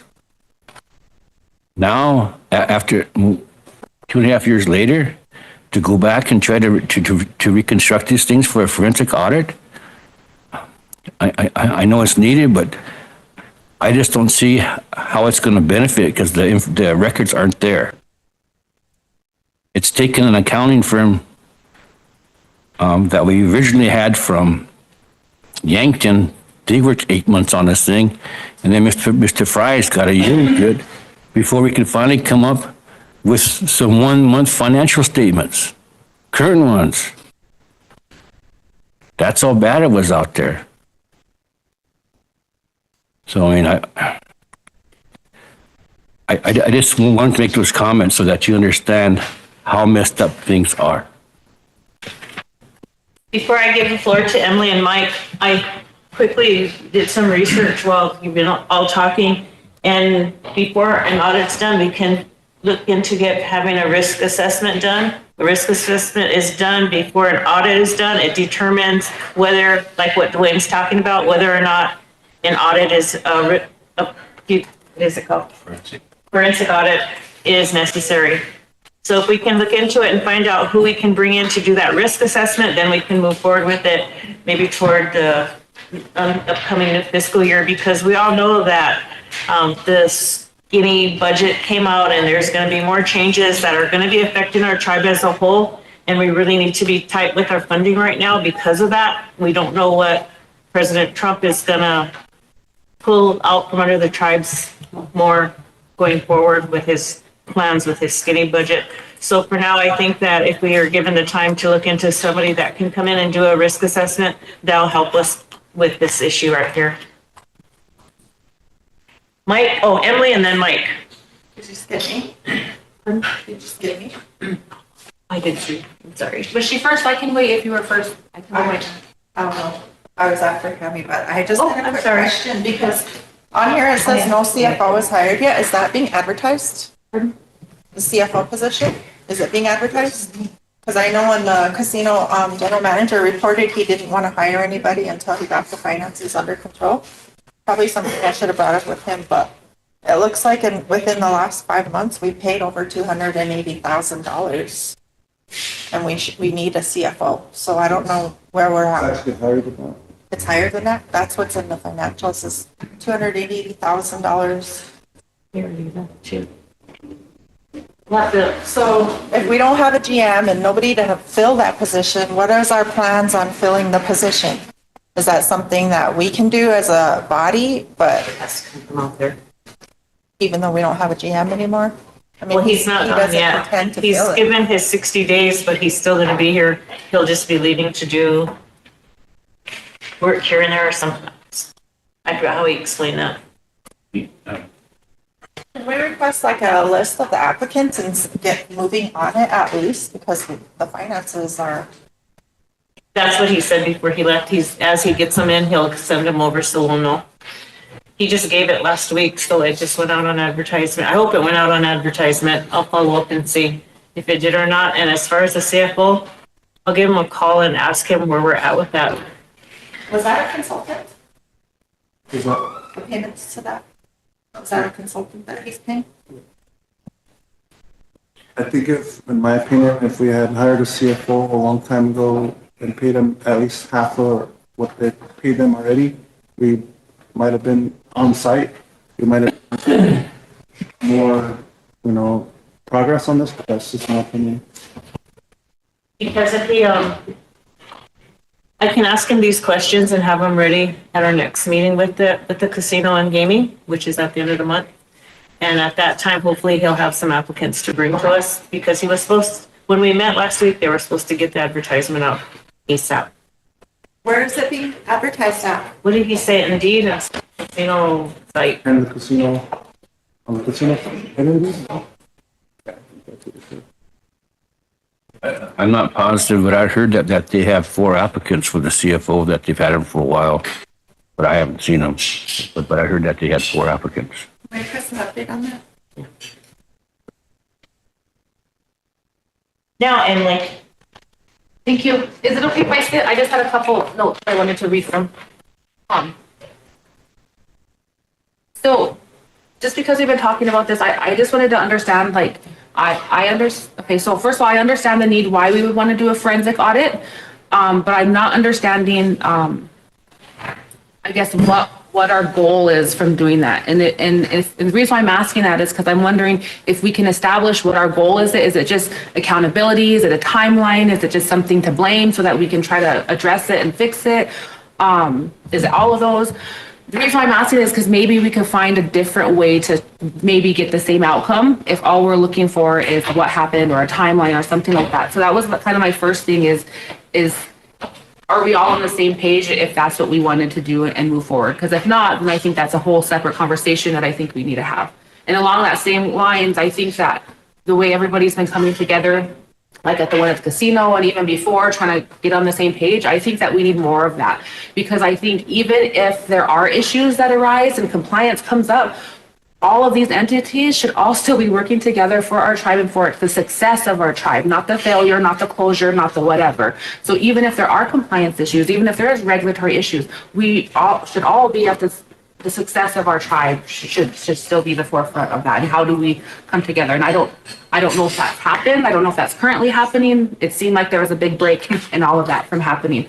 So I know you mentioned the risk assessment. So I don't know, maybe if we need to look more into that first to see if we can assess all of it, not only the effectiveness of our procedures and our processes right now, because maybe our processes need to change, but maybe it's the people that fill those processes. Maybe we're not getting the right backgrounds, maybe we're not doing the right training. I don't know what the right answer is, but I just feel that meeting together like this, where we're all just kind of attacking, like even this morning with the golf stuff, that was very attacking when underlying, they had some good information to present. They were willing to receive it, but I think it was just a matter of how we present. And so sometimes when we come into this room, into this body, everybody's kind of at a different level. So I'm just wondering if there can be more of the behind the scenes type communication between the entities, so that when we do come to council, it's a little bit more moving forward rather than trying to rehash and research and kind of do all that. And so I don't know if those are working group sessions. I guess what I'm getting at is how can we get the players at the table that need to be at the table and support them in a way that moves us all forward. So we're all meeting our requirements of regulatory or whatever, but we're still moving forward for the tribe. Yeah, I'll stop there. Thank you. Mike. Yeah, thank you, Madam Chair. I certainly wasn't recommending a forensic audit, because I believe that, like Wayne said, and besides that, it would be cost prohibitive. Couldn't afford to pay for it. But having these discussions, they should go on all the time. You take your eye off the ball, and what's happening. So, you know what they say about mistakes in history. If you don't look back at the history, you're bound to repeat the mistakes again. So having these kinds of discussions is important, although they're not always pleasant. They used to happen regularly, once a month. I used to feel sorry for the guys that had to stand up here and get verbally abused, but we're the owners. we have the right to verbally abuse people when it comes to one of our enterprises. Of course, we have to do it within, within politeness, I guess. But when it comes to the position of the CFO, I'm one that firmly believes that we should be actively involved in that. Because maybe if we had, again, lesson of history, maybe this wouldn't have happened.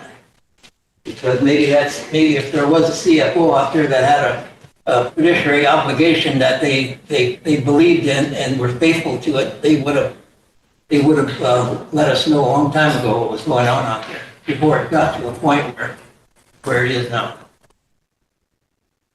Thank you, Mike. Tammy? But at the same time, let's not micromanage also. But there are certain areas where, our input is advisable, because again, we're the owners, and if something don't go right, we're the ones that have to deal with it. So there is no micromanaging. Not when it comes to these top positions.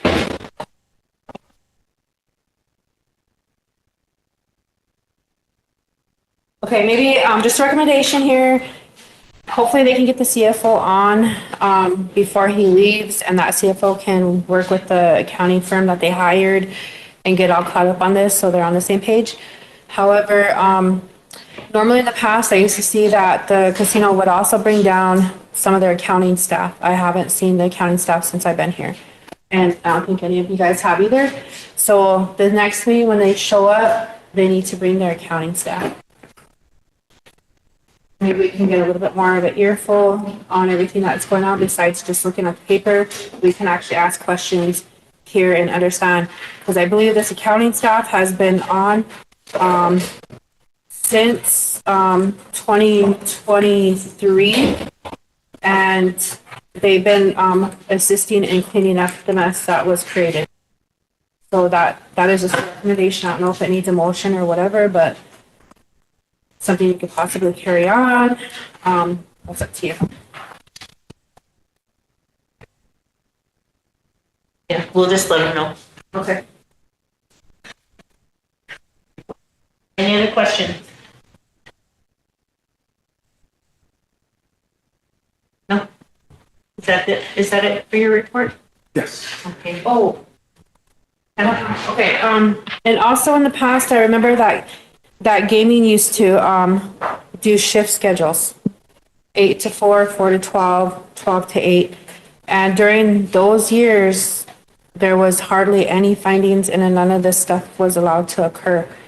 Maybe that's something, that could possibly be brought back, because there's stuff that happens, until they close, that gaming should have been there for like a lot of these intoxicated people and things like that. That's administration. The reason why it was that way is because they didn't have access the way we have access now, where we have access to the security cameras 24/7. We have cell phones to be called in if we needed. And I don't think that gaming should be there to babysit the casino admin because they need to follow the rules. They should just follow the rules because that's how casino, operates. That's just my opinion. Sorry guys, I'll stop right here, but obviously the rules haven't been followed. But that's just, my opinion. Thank you. Wait. Move to approve. Second. Chris, question? Emily? All in favor? 1, 2, 3, 4, 5, 6, 7, 8, 9, 10, 11.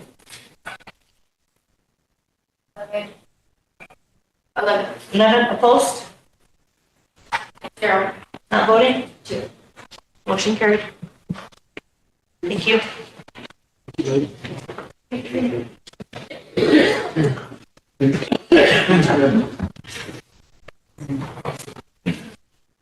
I'll call before you leave after this. We're gonna pick a manager. Yeah, we need to pick up our board manager. How many applicants? There, was advertised February 27th to March, starting salary is $2 an hour, and the ending was $26.98. Here's the job description. I have, I'm gonna say names on the air. No.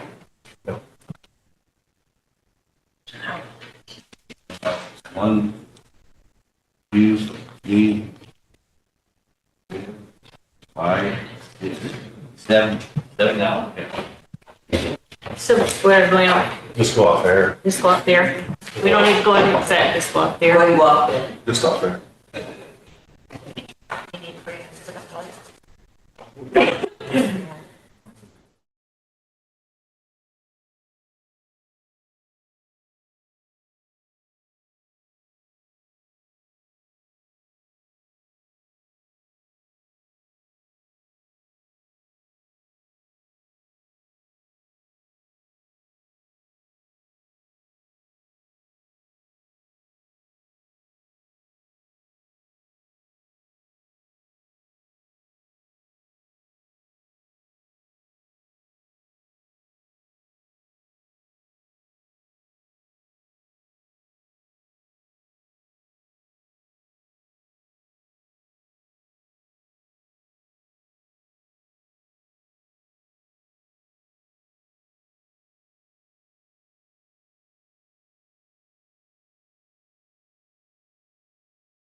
this resolution and a resolution for solid waste at that time.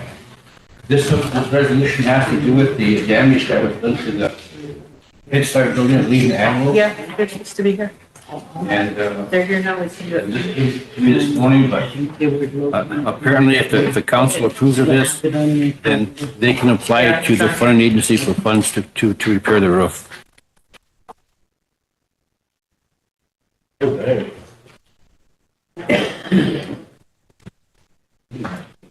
Did someone bring it up?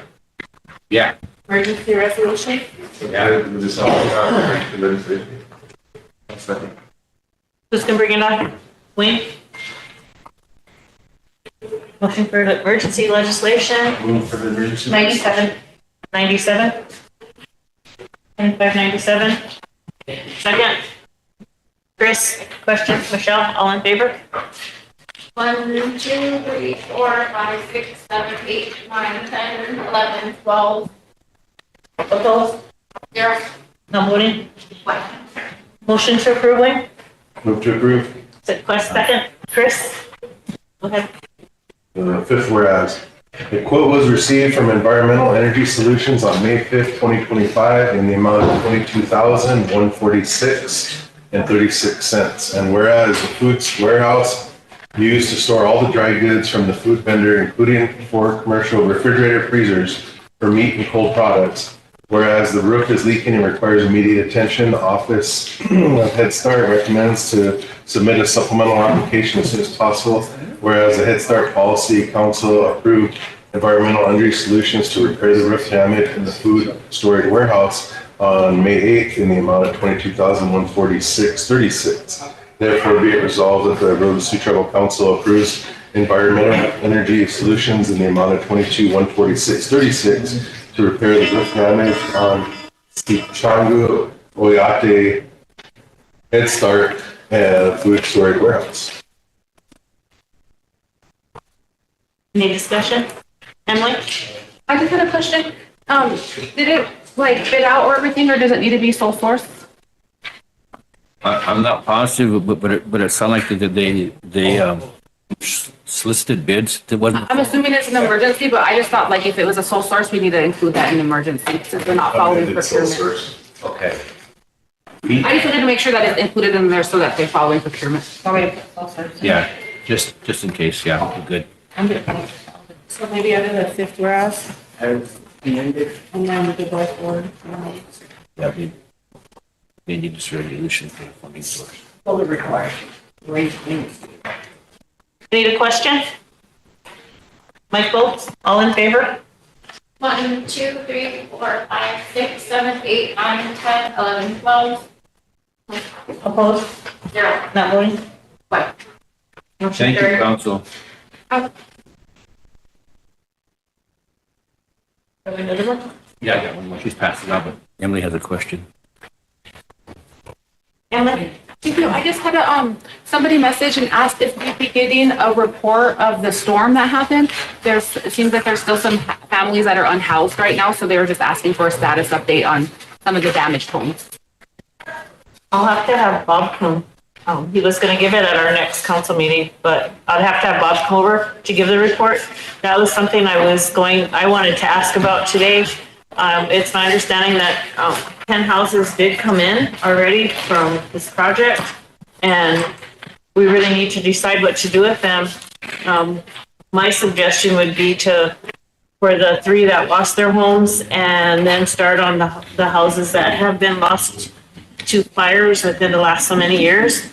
We were doing research. I'd have to get with my staff to see if they've got it, but I wanted a list of everyone who lost a home to a burnout. Because what I was told by Wayne is that there is no plan for these houses that are coming in, and we really need to have a plan. The President's Office and EPP has housed these families that lost their homes to the storm last week at the casino, and we need a place to put them. The houses that come in need an infrastructure. It would work. I feel like it would be doable to provide to the houses that were lost into houses that had burnouts where their houses burned down, because there would already be infrastructure there. But it's just a suggestion that I'm making to you, but you as a council need to decide what we're gonna do with these houses that are coming in. Tammy? Is that like a rent to own type thing then? They're paid How for. do we keep getting more houses? I don't even know where the houses came from. That was before I came back. These houses he's talking about are those houses that we built in Gregory, those tiny homes. But if we don't Yeah. sell them like what was planned, then there's no more new houses gonna come. Right. And the process for that, the process under the 100 Homes Project, we were supposed to have a meeting on Tuesday, which was reset by the chairwoman. So that'll be probably within the next 2 weeks to bring forth that, because we're still waiting data from ARPA on the construction crews for the foundations. As far as the FEMA stuff, the estimators from ARPA have been working closely with Bob, and they've been doing assessments on all the buildings, the homes. There's some irrigation systems damaged. The Cherry Todd has a bunch of light poles down. All that is being gathered right now, and the chair lady sent out a request to FEMA on Monday, asking them to come and help us finalize the application. So they're going to be here next week. So, but that process is a long process, and we'll eventually get reimbursed for some of that money, but it might take 6 to 8 months. So, but the problem we have right now is I know that there are 3 families that I know of that are completely displaced right now. And there's probably more, but there was 2 trailer houses that were destroyed, and there was a house out here that the whole roof was taken off. And so those families right now are being housed at the casino. So something has to be done for them. Thank you.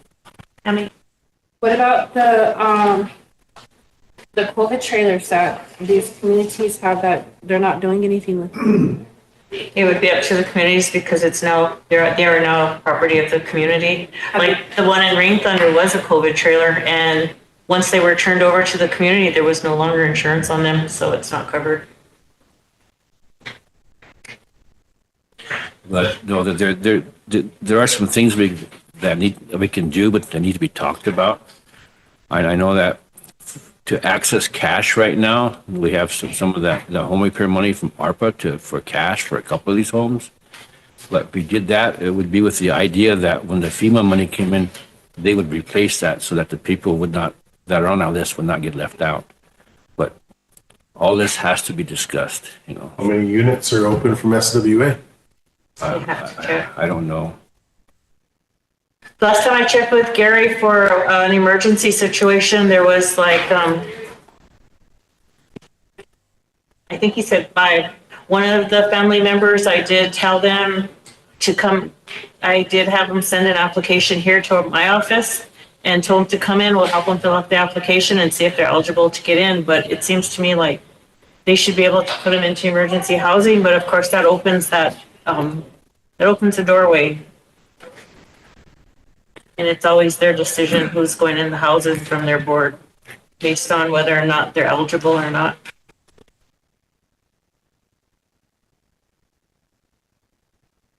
FEMA will be here I believe next week, so hopefully they'll be here when you guys are in session so that they can meet with you guys. A lot of people have received cards. They like compensation for some of their damages. FEMA did come on the 11th in St. Francis and gave out cards for people that had some loss. And I don't know how much each individual got, but I was told that they were giving out these cards to compensate them to help them out, not compensate them, but to help with some of their loss. Were any of the individuals that were affected by that storm on your list for those repairs that the IHIP or whatever was going to be doing? 1. So does that change your list, or is there going to be another individual added in that position? No, for the other 2 that were destroyed, we'd probably have to see if they're eligible because it has to go into the tapper, and of course we have to go by the regulations that they have in place. Mike. You know, kind of scary because that was April and we had our first storm like that.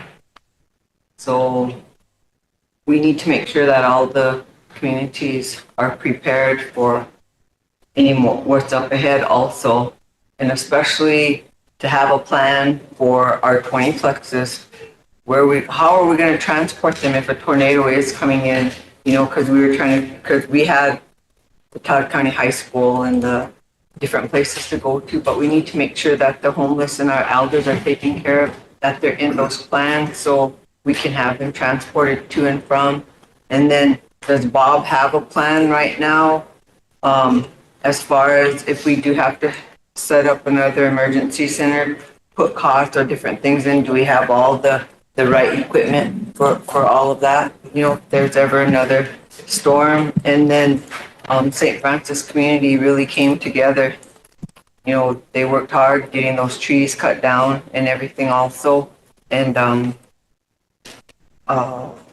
my crew over to Antelope, you know, they stepped up too with the American Red Cross because they're certified, and they took part in taking applications also for Red Cross too. But everybody came together and worked really hard, but we still need to plan because there's more up ahead. So we need to make sure that we have everything in black and white and that all those plans are set forth for what's coming. Okay. I don't want to speak for Bob, but I'm pretty sure I did send out what he sent me that night, because as soon as he contacted me at midnight, I went ahead and activated the EPP.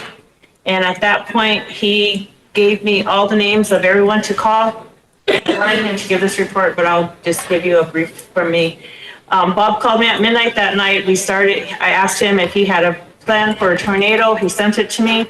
I believe I sent it out. And then he let me know all the people to call. So him and I worked from midnight until 4 o'clock in the morning, getting hold of everyone, including Red Cross. I talked with them that night as well. We contacted everyone that was involved. And so everyone was notified. So that next morning, all the people that needed to be there were all ready and prepared to go. We got hold of BIA, the TLE, the fire department, the road department, everyone and anyone that would have been involved was contacted by 2 o'clock in the morning. And so everyone was pretty much on alert. I found out at that time that there is this box that has an alert on it that we paid for that is supposed to go off to give every community a warning, and it wasn't activated. So we're going to make sure that somebody is informed and notified of how to do it, so that in the future, when we talk to the meteorologist, this was really out of season for a tornado to come. It was an EF1 tornado that did hit us, and they thought it was just straight line winds, but it was the combination of both. And so that box now will be set off in each community to give that forewarning. I believe that plan did have places indicated in it where people were supposed to go in the event of a tornado. I'll go back through my emails and make sure that everybody did get it. But he did send that out to me, and I thought I sent it out to everyone. But we did contact everyone, and I got hold of, sorry, my vertigo is kicking in. I got hold of Danny and asked her if she would open the school, because at that same time I got a call letting me know that the roof was off at the 20plex at one end. Well, they thought it was the whole one side, but it was actually the two ends. Those two apartments were unoccupied. I got hold of Johanna. Johanna went over there to see, and she said, I asked if they could be moved to the community building, so that's why she was going to go do an assessment to see how bad the damage was. But when she got up there, the roof on the community building was also off. So that's why we called the school to make sure we had a place for everyone to go. So everything, the next day I needed to do a proclamation. The proclamation helps us with FEMA. So we did the proclamation, got that out, because we have to have that in order for FEMA to come to our reservation and help. The next day, FEMA did call. We did a conference call, and they let us know that they were sending an assessment that needed to be done. by anyone and everyone that had any damage occurred to them. That also includes the businesses. So for the electricity lines that went down, they will also have a compensation. It all adds dollar amounts is the figures that's needed in order for FEMA to come, as well as the damage that needs to be responded to. So all these calls were made, and the plans are going forward. I will check to see if he got anything back in writing from FEMA. If he did, I'll send it out to you guys via email. I probably missed some things, but that's just a real short brief because I prefer he give you a full report. You know, I'm one that's against admin leave, but you granted admin leave that next day, and it truly was needed because people stayed up all night. They were worried, you know, they were unsure. It just kept hitting one storm after another. So for those people that disagreed on the admin leave, it was really truly needed because people stayed up. They were under stress all night. So it would, you know, for them to come to work or to tend to other things. So thank you for doing admin leave that next day for the people. Thank you, Totes. Mike, Chris. Yeah, you would indulge me. First of all, I would like to remind us that, you know, aside from the storm and the damage to families in their homes, you know, we still have a substantial homeless problem. And what causes me sleepless nights are there are children involved in a lot of cases, more than we probably realize. You know, I know it's frustrating to even think about it. There's a hell of a lot we can do about it, but it's out there. You know, I see it every day. Every day. It's heart-wrenching. The other thing I want to do is, on a lighter note, y'all got the opportunity to see the front page of the Todd County Tribune. There was a story about a young man who is a student at SGU. He's a junior over there, Trevor Roman-Soldier, or Devon Roman-Soldier, excuse me. He was selected as the AHAC College Student of the Year at AHAC's annual convention in Rapid City here a while back. AHAC, if you don't know what that is, it's a coalition of all Native American colleges and universities in the country. So for him to be one of our own to be selected as Student of the Year, and his story is told in the paper, and it's really an inspirational story. You know, it involves homelessness, you know, just everything. You know, so I'd like to, you know, I wish we could give a shout out, if you would, you know, congratulating him on, you know. We'll reach out, Mike. We'll reach out and do an honorary. Success. Thank you. Next is Chris, Michelle, Emily, Tammy. Yeah, I just want to talk about the sirens just for my community and say, oh, our siren doesn't work anymore. And I don't know if any other communities, sirens are having issues as well too, but when, you know, at first, when they first came in, they were doing good, but for the last couple of months, last summer, it sounded like a eerie, like a off and on thingy, and now it's just completely off. So yeah, no, we wouldn't have any kind of warning other than Facebook or whatever is on the news. Yeah. So if that can get started looked into. Yeah, well, that's why we're gonna look into it. What I was told is they weren't even aware that this box was there, that they have to trigger or alert it, and that wasn't done. They weren't aware of it. And so we're gonna be, I talked to Bob and to Santi to see if they have anything to do with making sure that that is up and ready to go, because this may have just been the start of something different with climate change. Talking to the meteorologist, we just have to be prepared in the future if anything. You know, years ago, we had a mild earthquake that went through years ago, and nobody ever thought we'd have an earthquake here in the center of the United States. Michelle? There was a lot of questions and fear and people asking where they should go. So I don't know what the plan is, or if there's a plan, or how quick there's going to be buildings opened up for them to go to. I didn't know where to direct them to. But, getting back on that housing issue, Sherry texted and said those houses are all, there's people lined up waiting for them. Okay. And she said to look into Health Admin because Skyla might have some trailers that she has that aren't being used right now. And then another thing before I give up the floor, I guess, looking at this resolution from solid waste, do we have a plan yet for the cleanup? Something we can tell people? Since we're all over. Talking to Right. According to Facebook, it's on us, right? Yeah, they presented put a it plan on and it's Facebook waiting that for they're us, waiting on council. but I haven't seen it. Solid waste did anyway. It said waiting on council to approve the cleanup, so. Resolution still in that. Is there? Yeah, I'm not sure, but I believe that Sean put together a proposal and it should have been your guys' great packet, the resolution. I know, I was thinking, shouldn't somebody just tell him that he can just do a resolution and send it forward rather than posting on council and saying, I mean, on his Facebook saying we're waiting on council? So one that breaks down 3 PLE, Yeah. SWA.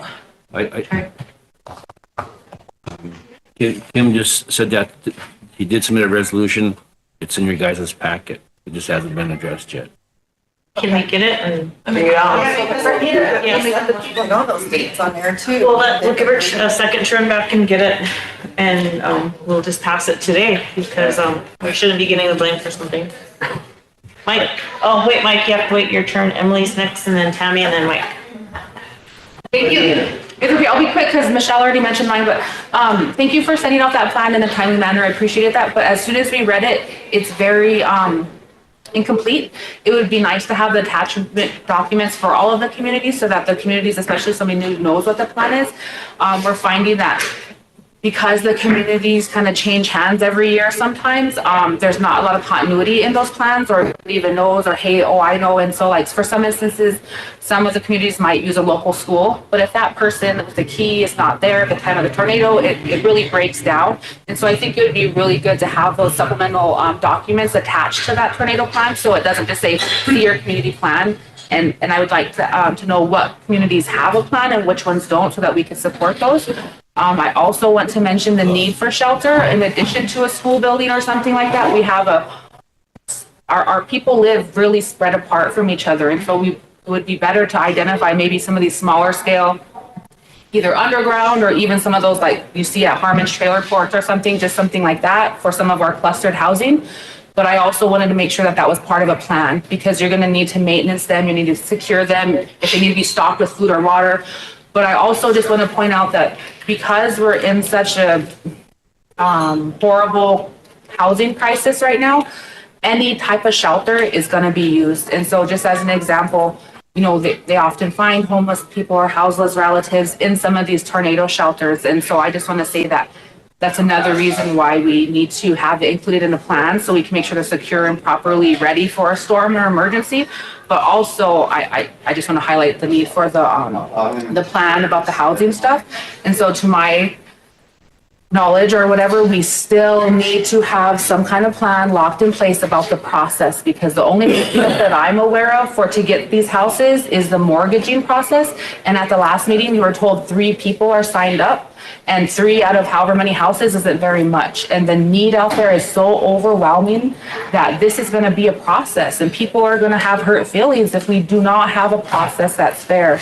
And so I just want to keep saying that because the sooner we can sit down and have a conversation and fill out the rest of those details about that process, we'll get people signed up, we'll get people housed. So I just want to throw that out there. Thank you.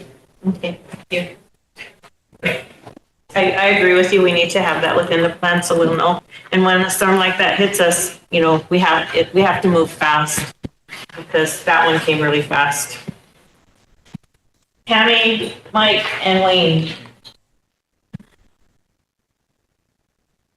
I think we need to get us another EPP person or whatever that title was that lady had before. Manager for stuff like this. So that way they can put these plans in order because I'm pretty sure Bob's overwhelmed. He's carrying 2 positions at the same time. And if we just had that one position, they can get everything together. That was just one of the suggestions that I have. But On the other hand, I need to get going because my grandmas are texting me, calling, but I wanted to hear, what, the judiciary stuff, because I know that was supposed to be next once we came back, but we moved on to other stuff and kind of just forgot it. So if we can possibly do the judiciary stuff and then come back to these resolutions. As long as we don't lose quorum, resolutions need to be passed as well. Mike, Wayne, and Totes. Yeah, just real quick, my comments have to do with this resolution from solid waste. As I understand it, because we talked about what's happening with the cleanup. The way it was explained to Budget and Finance is this is a huge compactor that is affected, or basically inoperable right now because it needs the electric motor. It's a big electric motor that drives the compaction process thing, and with that out of commission right now, they're literally going to have to drive every truckload of trash out to solid waste. And that's going to cost more money. It's going to make the whole process longer and stuff. So it's imperative that we get this passed. Okay, Mike, thank you. Wayne and Totes. On the table to talk on the houses until there's actually that meeting being held. Free houses are SWA. These were always planned to be revenue generators so we can keep getting houses for people that want to purchase them. And there is more than 3, and we have commitments from at least 6. Those 3 were the only ones that had completed the lending classes and were needing to start their mortgage, but you can't start a mortgage until you have a cost per unit. Yeah, there's nothing to table. No motion was made. No motion was But we made. need to get back to the agenda. Yeah. And then they're waiting on these 2 resolutions from solid waste, so I guess they're here now. And then we're also waiting on judiciary. Table the discussion. Table the discussion. Table what? The discussion on the homes. Yeah, it wasn't even on the agenda. No, it came up as part of the question for the EPP that she asked about. I informed you in 2 weeks of the meeting on it. And I'm gonna wait on mine so we can get Okay, Michelle, before St. Francis gets here. Okay. Because they're on their way. So we have a couple of things, in judiciary, we have, there was a motion to do an honoring for some EMT and LAS officers that saved a person's life. So if we can get that added, I think the motion got sent to you already. Yeah. In your email. And then also, the court wants to add Sweetgrass Consulting to the agenda. They want to come and do a presentation. They're asking to be added to the May 15th agenda. What's it? Sweetgrass Consulting. We do have them on the agenda already. Okay. For the next meeting. Do you also have the exclusion on the agenda? The what? Exclusion. There was an exclusion that tribal council did on an individual, and it's coming back up, and there was a motion to move it to council and judiciary. That should have went to your email as well. I just need to make sure it's on the agenda, so then, the individual can come forth and say what she has to say. Me. Francis David? Oh, yeah. That's on the agenda as well? I'm pretty sure it is, isn't it? Hold on a second. We'll need to know what day so I can let her know. Hold on. I had her send it to me before the meeting.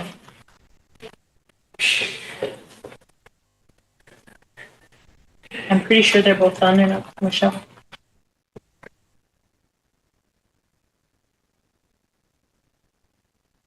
We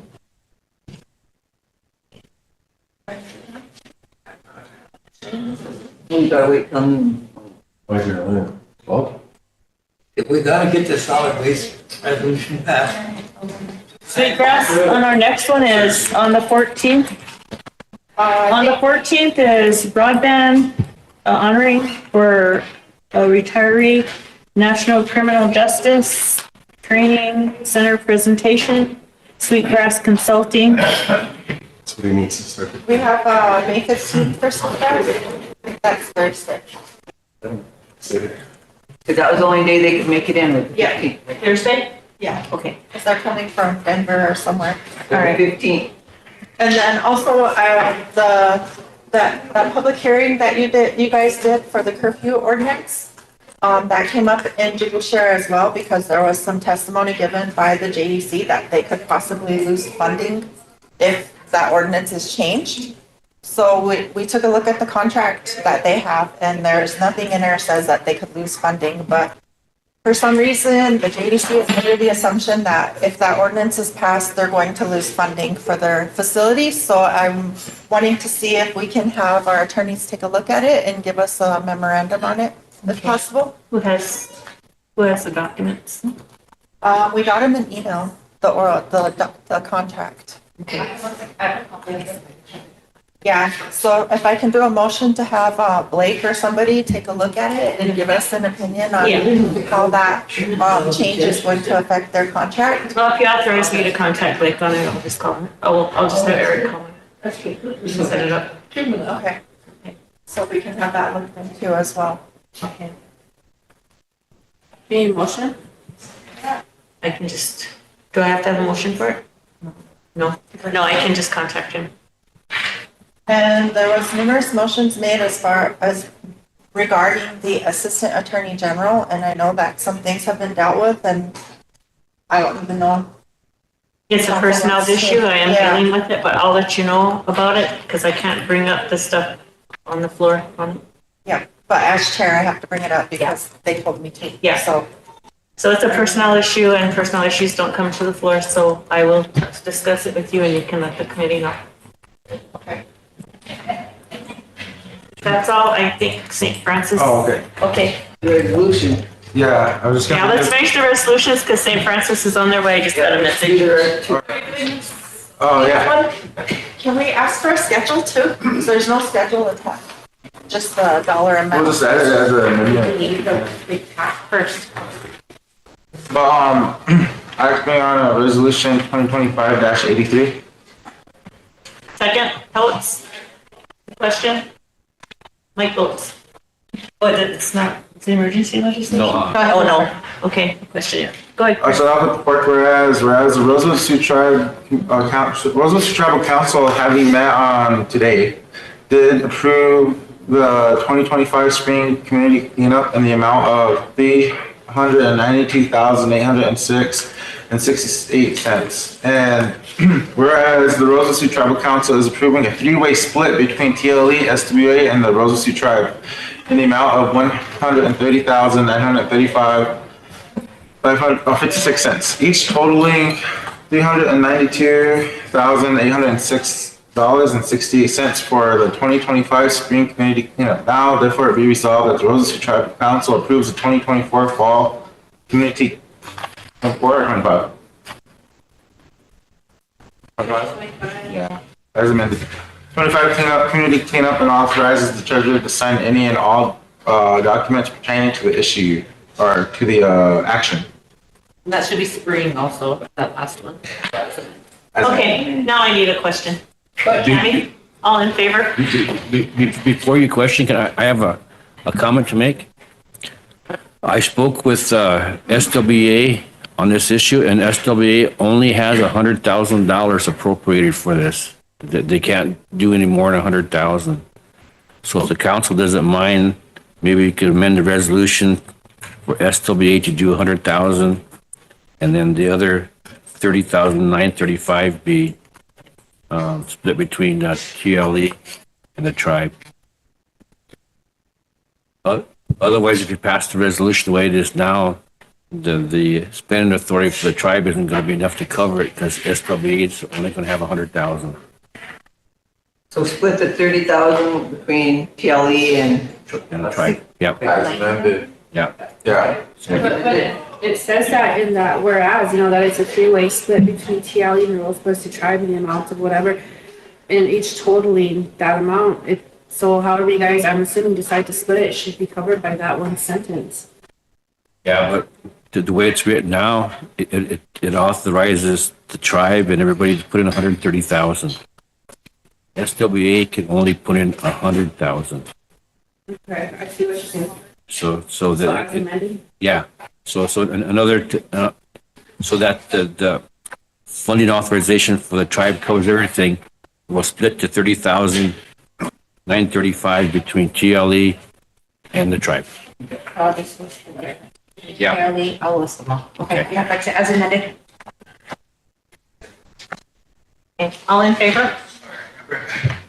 1, 2, 3, 4, 5, 6, 7, 8, 9, 10, 11, 12. All opposed? 0. Not voting? 0. Was it 12? Thank you, council. Yeah, William left. Mike, if you would do this last resolution for for solid waste. Yeah, required emergency legislation, I will move. 98. I'll second. 2598, I need a second for emergency. Chris, question? Votes, all in favor? 1, 2, 3, 4, 5, 6, 7, 8, 9, 10, 11. Opposed? 0. Not voting? What? Or did she leave? Yeah, she left. She left. Oh, 0. Okay, go ahead. For approval, Madam Chair. Motion for approval, Mike Bolts, second, Chris. Starting with the seventh, whereas the procurement policy and procedures requires purchases of goods and services over $25,000 to be approved by the Rosebud Tribal Council. And whereas the RST Tribe Budget and Finance Committee made a motion to approve purchase of a compacting machine for the RST solid waste program from DMH companies of New Hope, New Mexico, Minnesota, in the amount of $41,419.50. If the treasurer can find the money. Well, I had to put that in there. Treasury and the treasurer will find the money. Okay, and whereas the RST treasurer recommends the purchase be paid from the amount U.S. Treasury local assistance and tribal consistency fund of fiscal year 2025 to be reimbursed to the LATC funds from program funds on a sole source basis. And therefore be it resolved that the RST Tribal Council adopts and approves and authorizes the purchase of a compacting machine for RST solid waste program from the DMH companies of New Hope, Minnesota, in the amount of $41,419.50 on a sole source basis, and therefore be resolved. I have one correction, that last whereas, after the fund FY 2025, comma, strike to be reimbursed to LTC for program, strike that. And it's on a sole source basis. Okay. So amended. Okay, so another question? Votes, all in favor? 1, 2, 3, 4, 5, 6, 7, 8, 9, 10, 11. Opposed? 0. Not voting? 0. Okay, council, we have the Todd County cheerleaders out here. They were on the agenda for an honoring. I have one more question. Yeah. After the TC cheerleaders, when St. Francis comes in? Yeah. I don't know, they're gonna change the banner? Yeah. Can we what? Are you gonna change the banner? Oh. Yeah. Well, now, those are for graduates. Yeah. No, I know. When SF comes in. And then tomorrow, if as many of you can be here as possible, at 9:30 is the St. Francis walkthrough. Morning at 9:30. Yeah.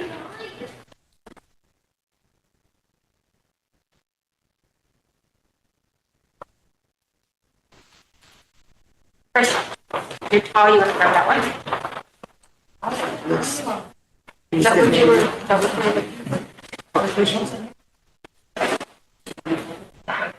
Well, Waiting for me to come on. They're both Just- scheduled at the same time, so that's. Just for your information, the tribe put in a contest to that exploration permit in the Black Hills mining next to Peshla, passed the resolution asking for consultation stuff. That was submitted. We had a Zoom meeting with 4 of the tribes, 3 main tribes and the Forest Service yesterday. on that. And one of the things that was suggested to us is that the tribe bought 40 acres of land here a while back in the Black Hills, and it's just sitting there in the middle of the hills. The reason we bought that is our original intent was to try to trade that for Flag Mountain. So tomorrow at 2 o'clock, and I think Taylor sent a link to all of you, it is going to be our first discussion with the Forest Service on starting that trade. And it's important that we do that, because then that'll at least take that portion of land out of that expiration if that happens.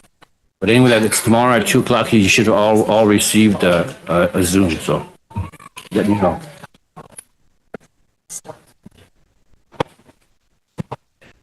That was from Taylor, the email? Yeah. I wanted to comment on that. Black Hills. Dr. Herself, I know what Wayne's talking about. I had some conversation with past chairman of Ogallala Sioux Tribe and Cheyenne River. And they talked about at this meeting. Wayne's talking about that. I don't know, Wayne, I wanted to make a motion because I'm uncertain about, I wanted to make a motion to submit comments in opposition of the proposed exploratory drilling and potential mining in the Black Hills near our sacred sites. Furthermore, the U.S. Forest Service or any other entity acting on behalf of the federal government consents to exploratory drilling or mining in the Black Hills, the Rosebud will be enforced to withdraw its participation in the existing coal stewardship memorandum of understanding with the U.S. Forest Service. Would something like that be needed from our tribe? Because I know there wasn't there an MOU and Scott was chairman and they're supposed to be stewardships, and then so with the Forest Service, having those discussions about drilling, Two issues. First of all, the Rosebud Sioux Tribe did submit testimony. Yeah. Did two things. One, you guys passed a resolution. In that resolution, you're demanding that Rosebud be consulted, that they come here and consult with, and then that they ask us permission to do that because it's within original treaty territory. That was already done. The other issue as far as the co-stewardship, that was signed and was submitted, and there was $15 million appropriated towards that, but all that has been put on pause by this administration. That whole agreement has been put on pause. But if in that agreement that the tribe signed, they asked for a 2-mile buffer around Peshla, that there would be no development at all in a 2-mile radius around Peshla. So that was one of the requirements that the tribes had in this stewardship. But like I said, it's on pause right now. But in this meeting we had yesterday on the Zoom with the other tribes and the Forest Service, the Forest Service asked if the tribes would be agreeable to just have one consultation with all the tribes together. And I told them that no, right now it's our tribe's position that they come consult with us and get our permission. If there at a later time if there's a meeting with all the tribes together, we will sure be there, but we're demanding that they come to us and consult with us. Okay. That's all we have. The TechCon cheerleaders out that need to come in to be honored, if there's nothing else. And then the One more question, please. When are we going to be doing interviews for the chief of police? I will let you know. Last week I talked to Mary Swift, and she said she only had 2 left that she had to do the backgrounds on. We were looking at in about 2 weeks. see the calendar. But I'll send it out to you in, either in a group or on an email which day. Because, I've been following up, staying on it, so that. Probably like the week of the 19th, maybe? Yeah. Okay. We're trying to make sure we have a date when there's no graduation and all this stuff, because so many graduations are going on at the same time. No these honorings. So I did talk to Mary and she was down to just 2 last week. And so she said, just give me until, I think that's the week, she said. But okay, are we ready for the Todd County people? Liana, can you have them come in? Or Leona?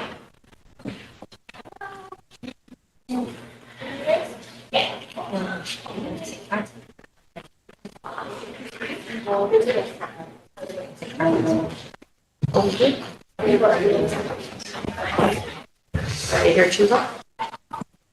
I think we just have our.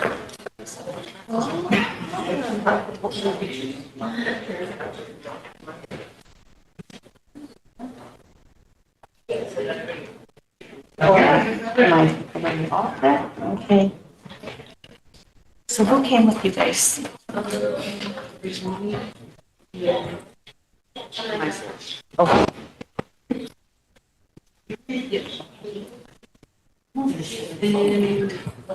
Those are, you don't need to have this actually on. It's big. Yeah, I'm not.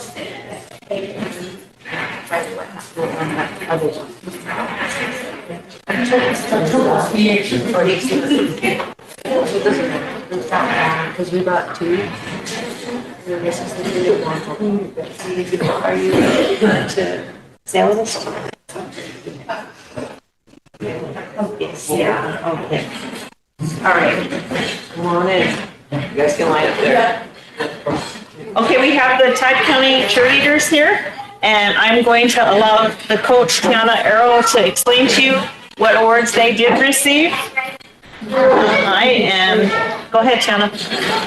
Hi, everyone. My name is Tiana Arrow. I am the cheer coach for Todd County, and very last minute, these are the 4 that I could grab.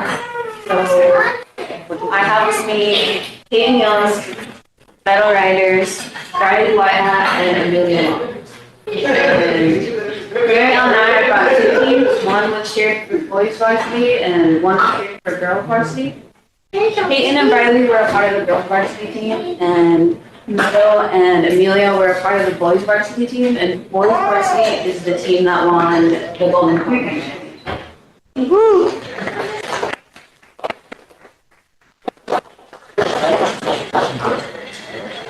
So we have for them certificates of achievement. So this one is to Coach Tiana Arrow. The Rosebud Sioux Tribe would like to congratulate you and your athletic achievements for 2024 L&I Golden Pom Pom Championship, Todd County High School.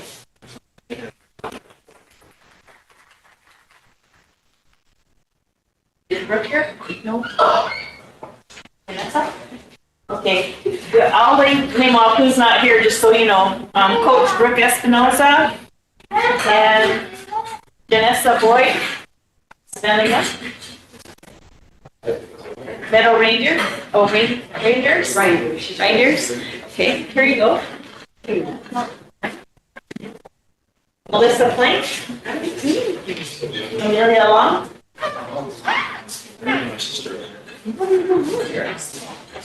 Grayson Larby. Madison Ayat. Is that it? Okay. Thank you. Anybody have anything to say? Congratulations. All right, thank you. Let's give them a round of applause.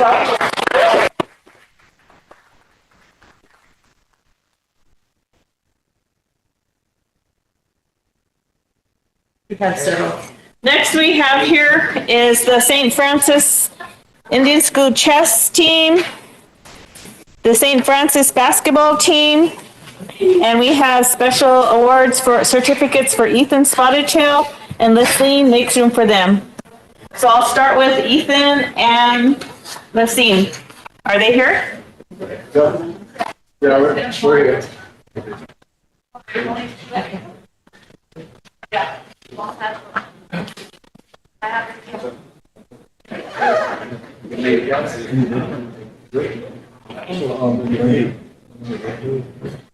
Yeah. Let's do them first. Do you want to read it? Or do you want me to read it? Okay. Okay. This first one is for Ethan. Ethan spotted tail. Hold on a second. My eyes are old.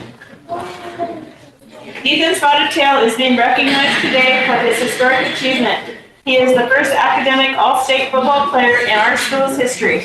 Ethan exemplifies what it means to be a true student athlete, committed, hardworking, and well-rounded in every aspect of his life. He is a three-sport athlete who has competed at the high level year-round, all while actively serving in student council and the National Honor Society. Ethan has maintained a GPA of above 3.4, showing that his dedication to excellence extends far beyond athletics. As his coach, it's been remarkable to witness his growth over the years. He was a freshman when I first started in this position, and it's been a privilege to grow alongside him. Ethan has made a lasting impact on our school and our community, and we are thankful for the leadership and example he's provided. Ethan has made history, and even more importantly, he has made us all proud. Is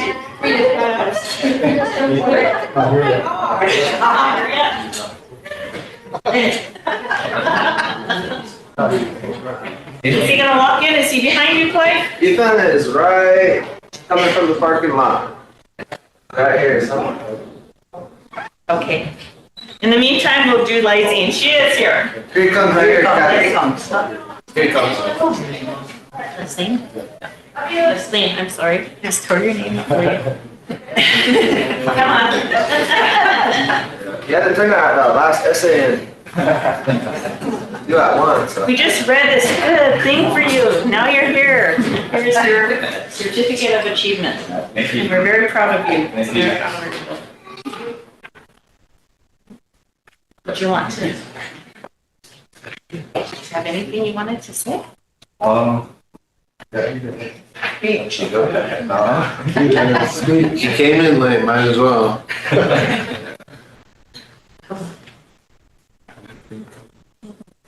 You just short, so. I asked if he wants to say anything. Well, thank you for this certificate. It wasn't easy keeping a 3.5, kind of hard, but I just stuck to it. Went to my classes, did my work. I just did my work, that's it.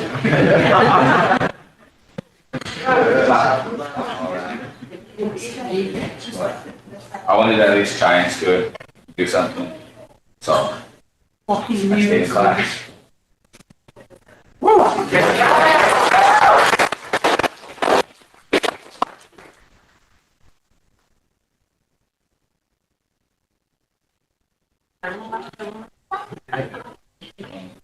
Put it under your sheet. No, this up.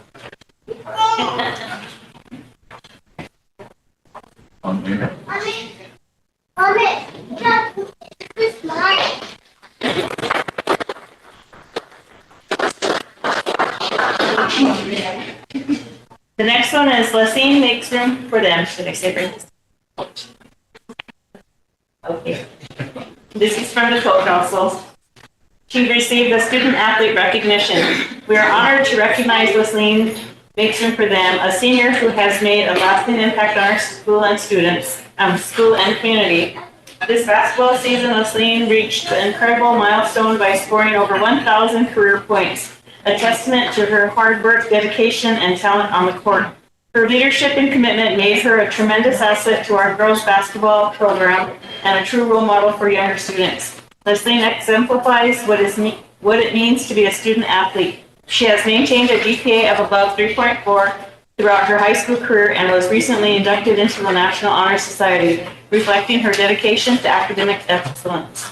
Her journey continues beyond high school as she will attend Haskell Indian Nations University next year. There she will continue to showcase her talents by competing in both basketball and track at the collegiate level. We are incredibly proud of Leslie and grateful that she chose to finish her high school career with us. Her legacy will continue to inspire future generations of students and athletes in our community. Let's give her a round of applause.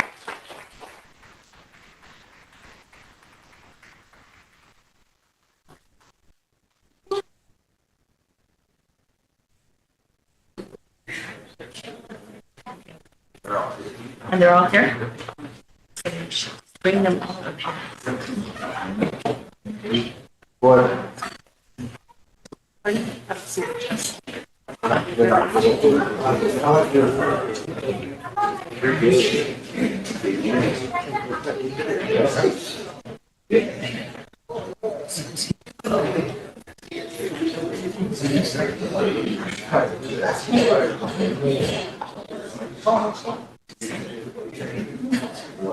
Are y'all here? Yeah. Okay. St. Francis Indian School at Peachtree Varsity Boys Basketball Team 2024-2025 season bio. The 24-25 SIS at Peachtree Varsity Boys Basketball Team closed out a remarkable season with a 16-7 overall record. Their competitive spirit and determination led them to a fifth place finish out of the 16 teams at the prestigious Lakota Nation Invitational and earned them a third seed in the regional 7A tournament. Their historic run continued as they advanced to the South Dakota 16, becoming the first St. Francis Indian School team to reach that stage since the South Dakota High School Activities Association introduced the current format.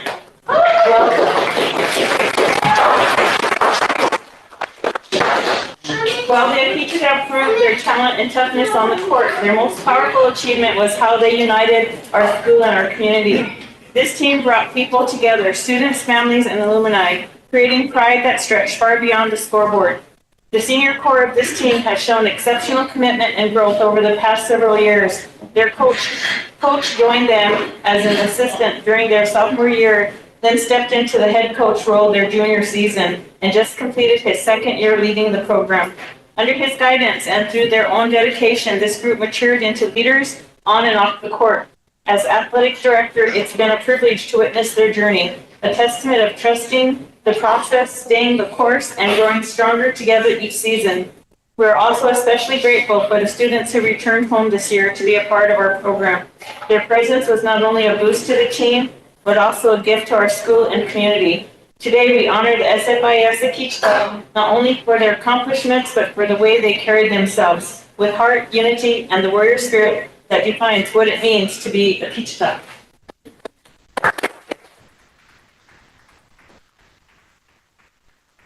So I have a certificate of achievement is awarded to Coach Clyde Clone. The Rosebud Sioux Tribe would like to congratulate you on your athletic achievement in participating in the 2025 7A regions in Class A SODAC 16.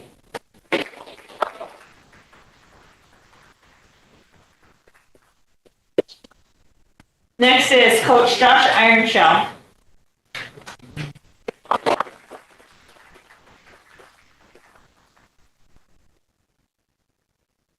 Coach Drew Espinoza.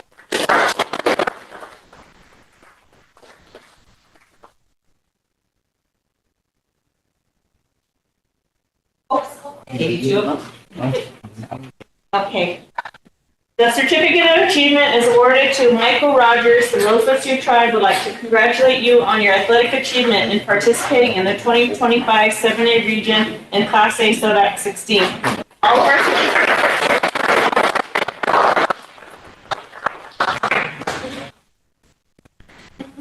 Next is Roger Rother III.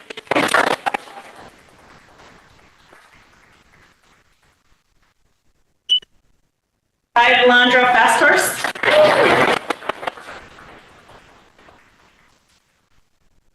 Jordan Larby.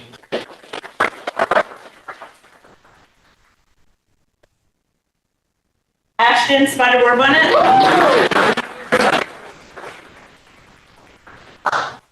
Set it together.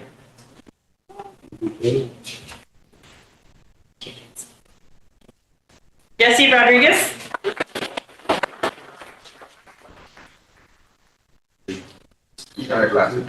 Okay. Mackenzie White.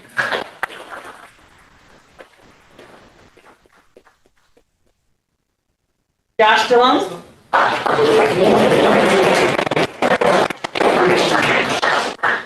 Jeremy Donner Jr. Oh, that's it. Yeah. Small one. Ethan Spotted-Tail. Luke Marshall.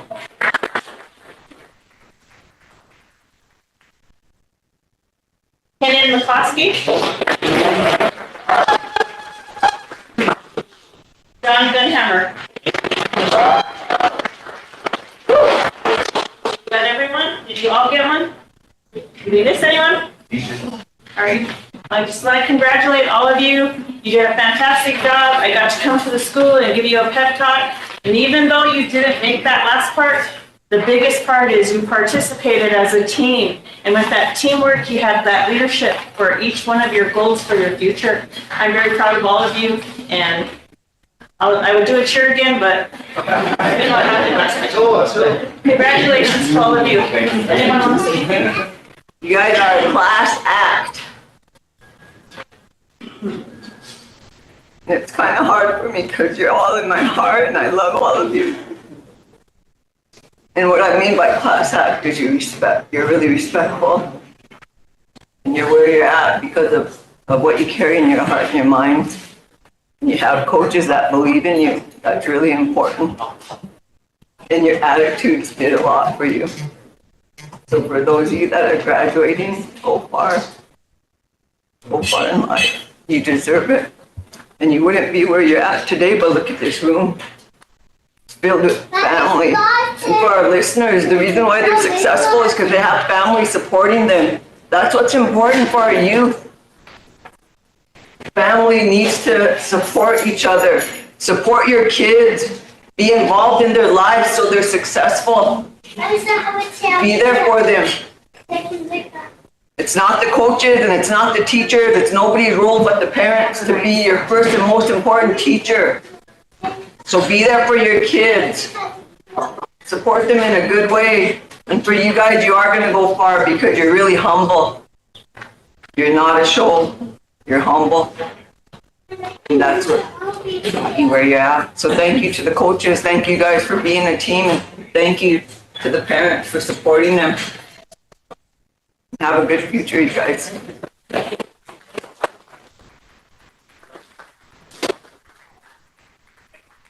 One more thing I want to say before you guys go is, you guys did something for this reservation when we desperately needed it. You guys gave us hope when we needed it the most. You guys gave us something to look forward to when we needed it the most. St. Francis basketball was the funnest thing to ever experience, both women and men's teams. You watch that team run circles around teams. You watch these guys run circles around teams. It's really amazing to see them. And then the crew of coaches you guys have, man, you guys are amazing. You guys actually care. You guys show up for them. You guys do more than just a coach, more than what we had growing up. And that's amazing to be to see. And so it's an honor to be in you guys' presence, man. You guys gave this place hope when we needed it the most. And I'm forever grateful for you guys' accomplishments. So thank you.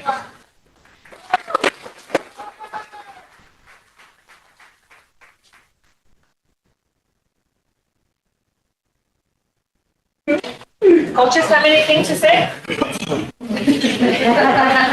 Speak. You're on there, TJ. Graduation.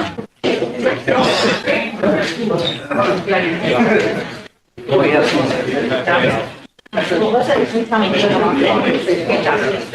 Oh, they're growing up so fast. We're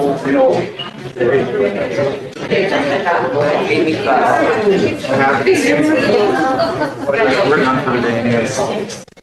While you're shaking their hands before they all leave, I just wanted to mention their coach said that last year and this year, they had a team GPA above 3.0 for all of them.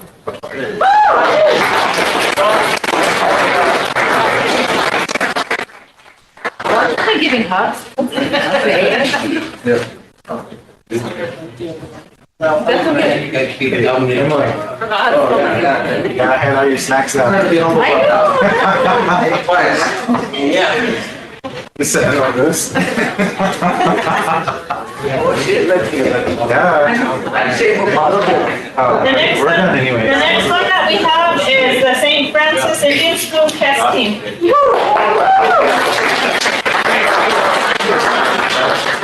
Chess team.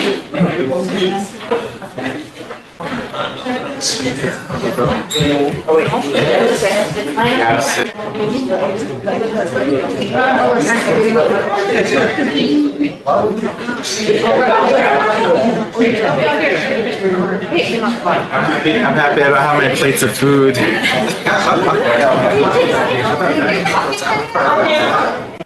Alvin is their chess coach, and he will give an introduction as to their accomplishment.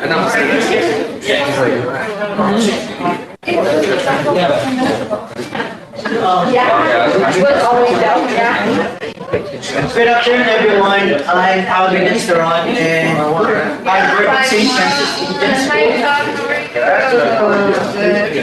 Let's see your nephew, give him some good words of college encouragement. So it's been my 10 years now, going to 10 years at St. Francis. And during my second year, I started the chess team. During that time, I only have like 2 or 3 players who sign up for us because they don't know how to play. They don't even know the rules of chess and everything. So I introduced everything to them during that time. Luckily, I have like those kids before who are not into the sports, but they're into something. So I give them the chance to learn this, and we tried our best to compete for LNI. And that time was the first LNI also. We didn't win because we don't have enough people. We're supposed to have like 4 members in the team, but we only have like 2 or 3 during that time. So I told the group, okay, we need to grow, we need to recruit more students, and we need your help in order for us to, compete more and give more chances to students who are not in line with chess. So for the next year, we also compete. Luckily, we're not at the bottom because there's like too many Dakota schools who participated. It's like about 10 or 15, but we're like on the rank 5, I believe so. Then after that, 2021, when we started to be on the top 3, we're 3rd. 2022, we won the 2nd place.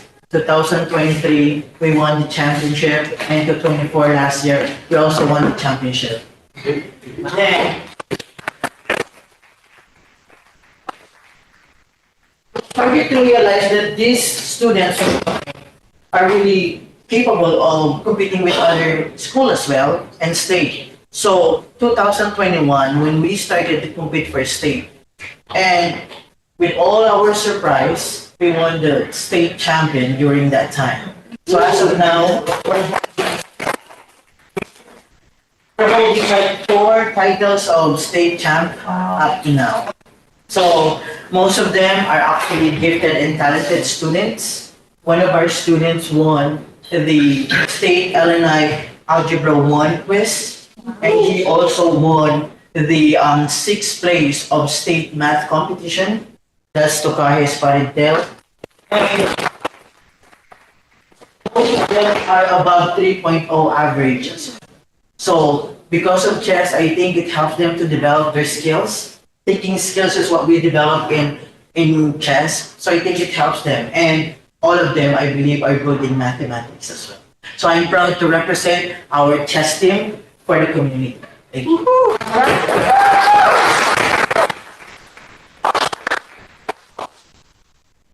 I have a certificate of achievement. This certificate of achievement is awarded to Coach Alvin Estrom. The Rosebud Tribe would like to congratulate you on your achievement for the 2024 LNI Chess Championship for St. Francis Indian School.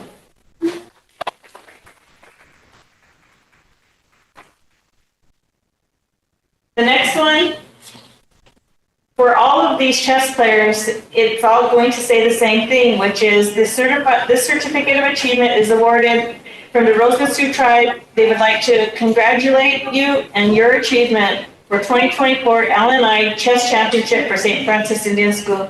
The first one is Akichita left handle.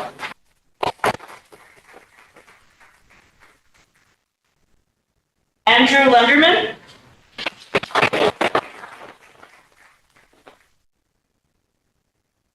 Carmelo makes room for them. Congratulations. Togeas Badichel.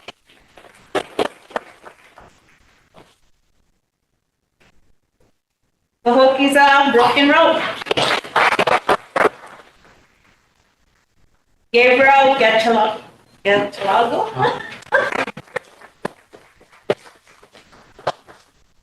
Jacob Bordo. Darian McKinney. Megan Whitehat. And Stephen Border.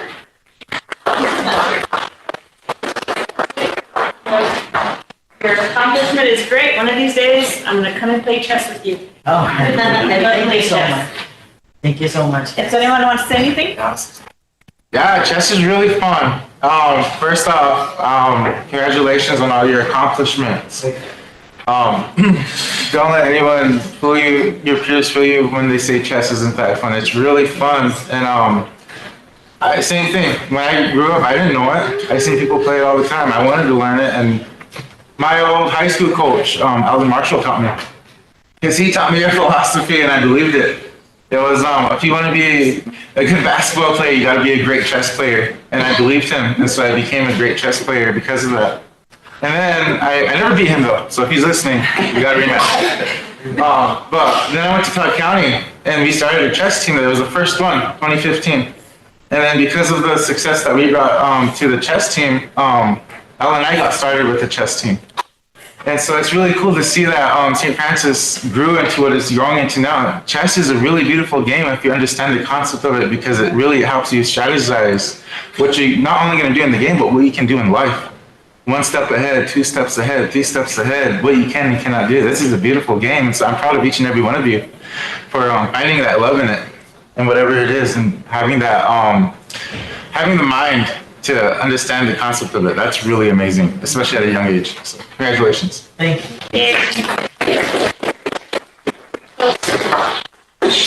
You guys are good. And what's a blessing too is you guys achieve in academics. And that's really well. You push yourselves.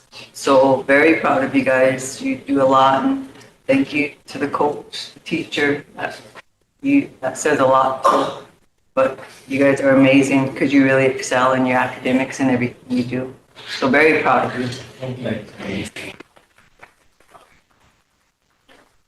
If not, you want to come up and shake their hand and congratulate them all? Yeah. Everyone? You know, I want to give a shout out to St. Francis Indian School because they really do a lot. They do a lot, they achieve a lot, and they provide a lot for their student success. So shout out. I see Deb was in here. She's still in here. There's one of our administrators right there. So shout out to the administrators for all they do. Thank you. We'll play one of these days.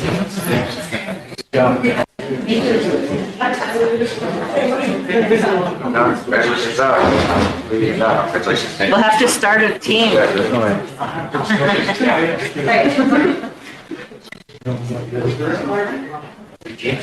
Really?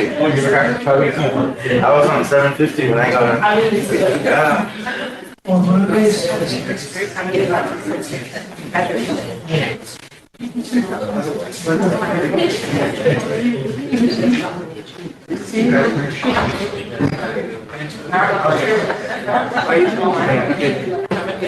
Congratulations. Congratulations. Congratulations.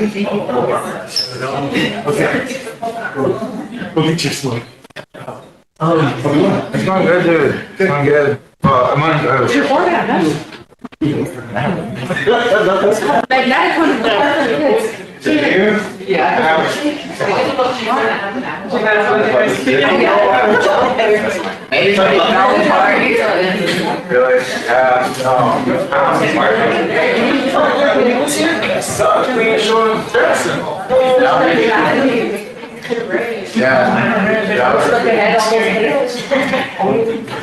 That's how it works, man. I know. Always thinking ahead. No, You guys must love this game, huh? But when I'm working on it. I do too.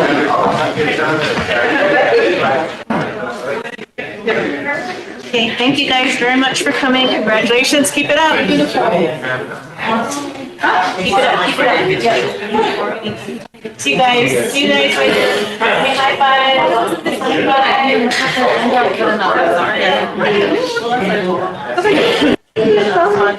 you guys.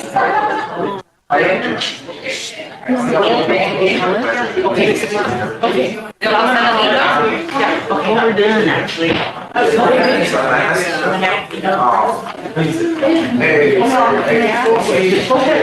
I see. Are we still going? Can I use the restroom? No, I'm gonna, if there's nothing else, I'm gonna adjourn until our meeting next week.